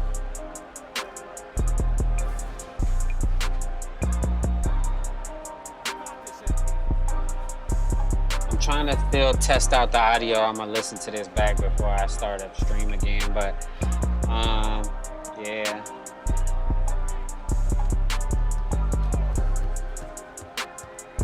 Bro, what the hell? Oh shit. That would have been nice if I can make that though. My dude ain't no layup god.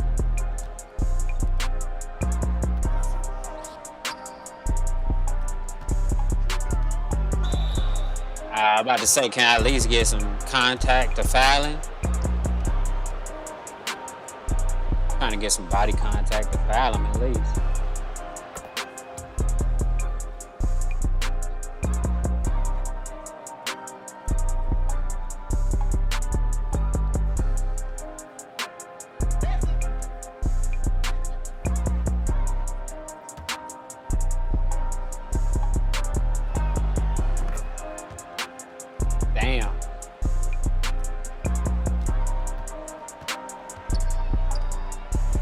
That was too easy. The footwork, you know what I'm saying? The footwork. That's all. Oh shit, come on. Oh my God, I'm supposed to have footwork on defense too. There we go.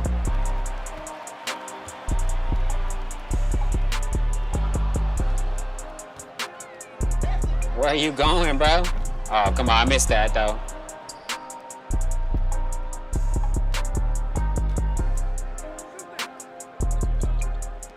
Look at fucking Curry running all the way over there.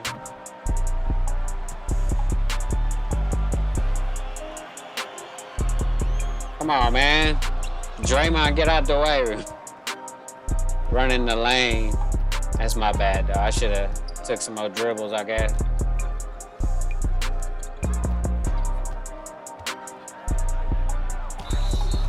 Damn, what happened? Was that a flagrant? They couldn't even show it.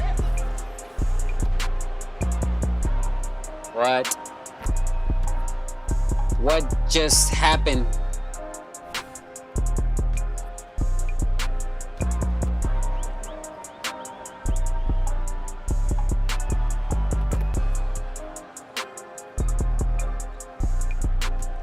Come on.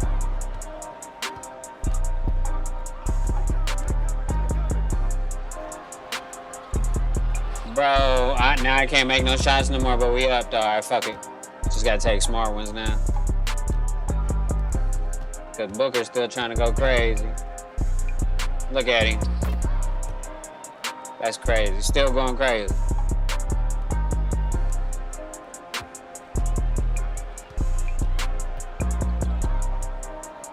Oh, come on, man.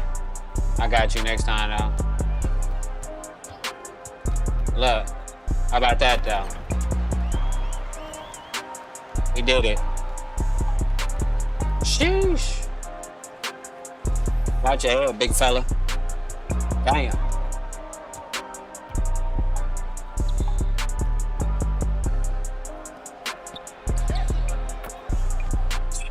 Devin Booker going crazy still.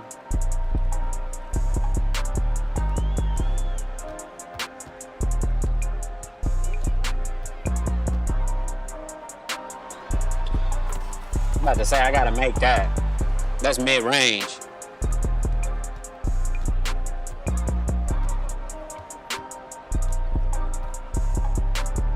I know it ain't a 3, but damn. If Chris Paul don't get out the way. That's too easy. That's too easy. What? Hold up. Alright, we're gonna finish this shit. We're gonna finish this game.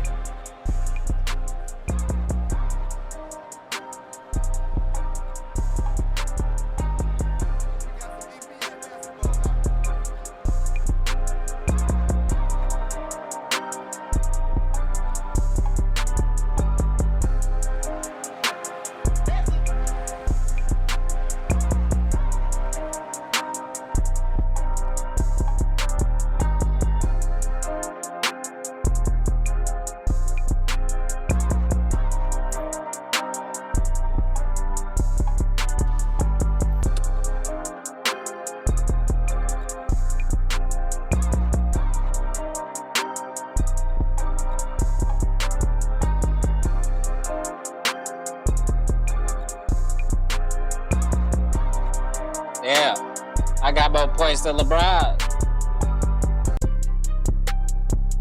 More points than LeBron.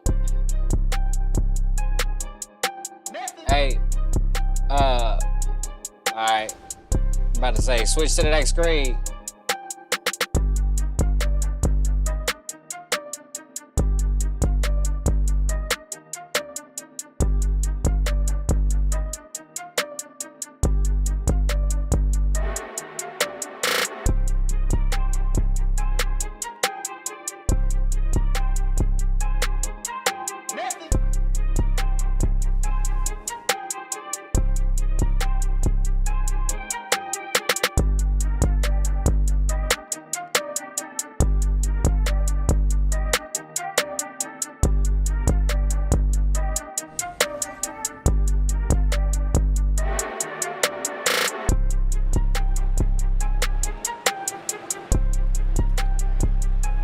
Yeah.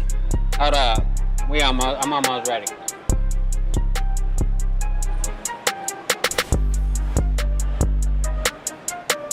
Alright, my bad. Alright.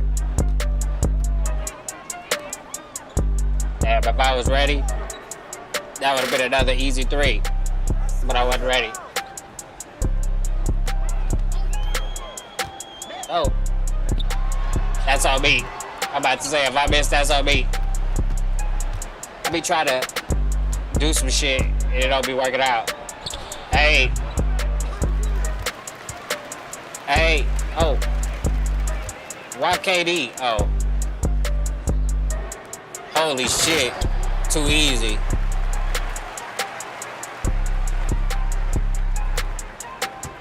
40 points, bro.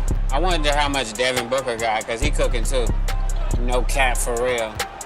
Hey. Hold up. That's on me. Yeah, that's on me. Kobe. Kobe.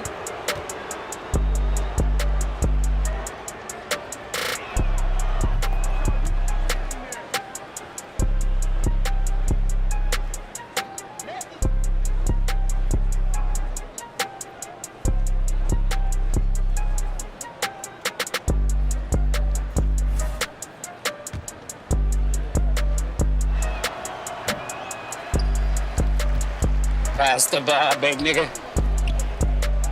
Alright. Hey. Come on, bro. Alright, here we go. It's the slump time. They already be trying to hold me. Oh shit, here we go. KD going in the rim. Lucky I ain't get dunked on. Oh man, come on. I'm saying, I'm lucky I ain't get dunked on, bro.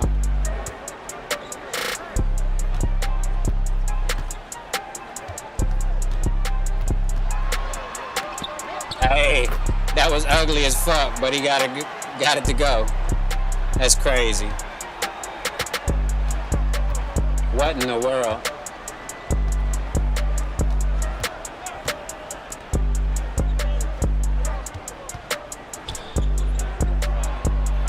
Of course, I run into KD, bro. I'm trying to reach and shit and get back, and then I run into KD.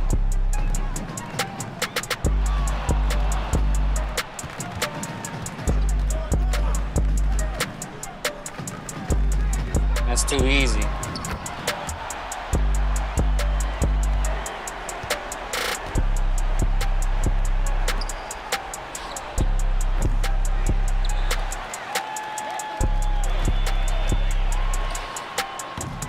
Why?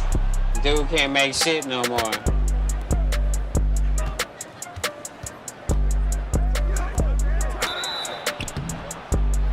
At least we got a good foul on KD.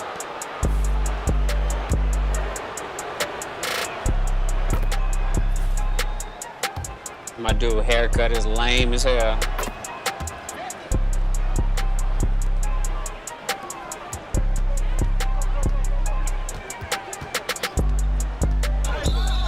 What?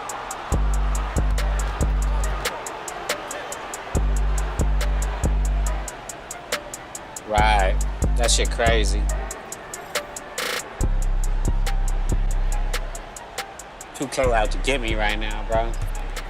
That's what it feel like. Alright, so I ain't even in the game no more. They didn't took me out, man. Fuck that.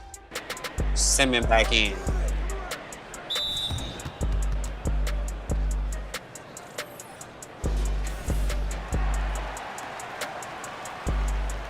Oh, we got the ball. Hold on. Oh, ain't nobody gonna guard me. Got that bitch up quick. Oh, God. How you get it back? Bro. What the fuck?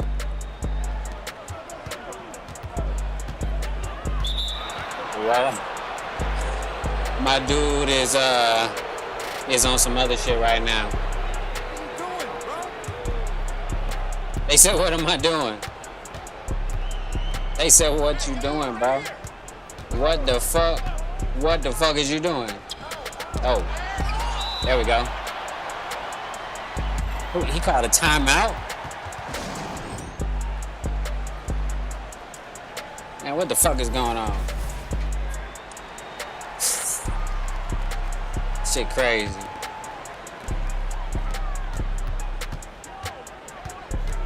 Hey, too easy. Get off me, bro.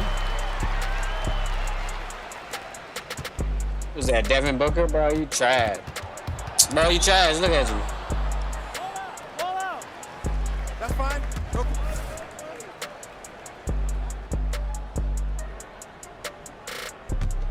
That's crazy, though, for real. It's like they out to get me right now.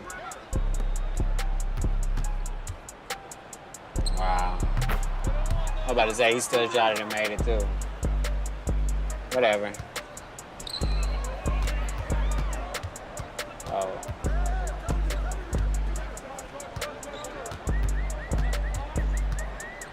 Why does dude guarding me like this, bro? Couldn't shaking.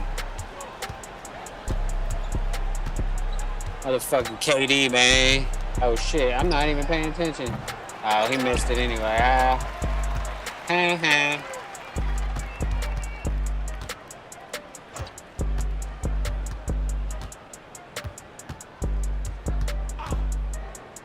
Oh, got him. Too easy with the crossover.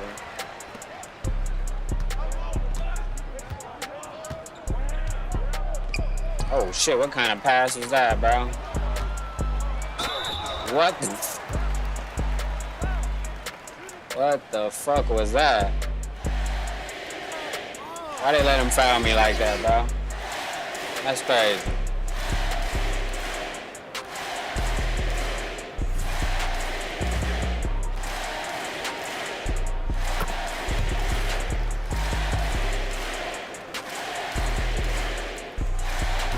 Damn.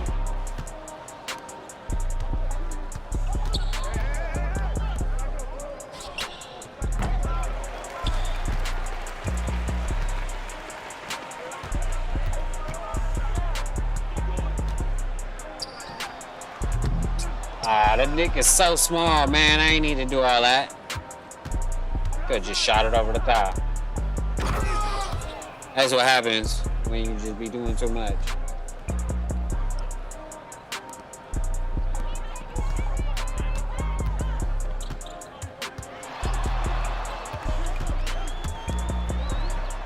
I probably could have threw the lob, huh?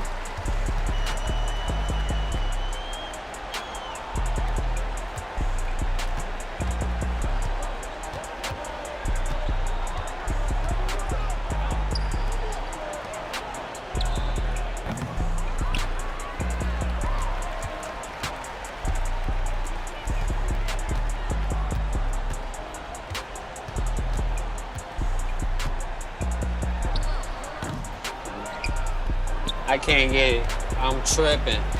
Well, I got 50, that's why. Probably.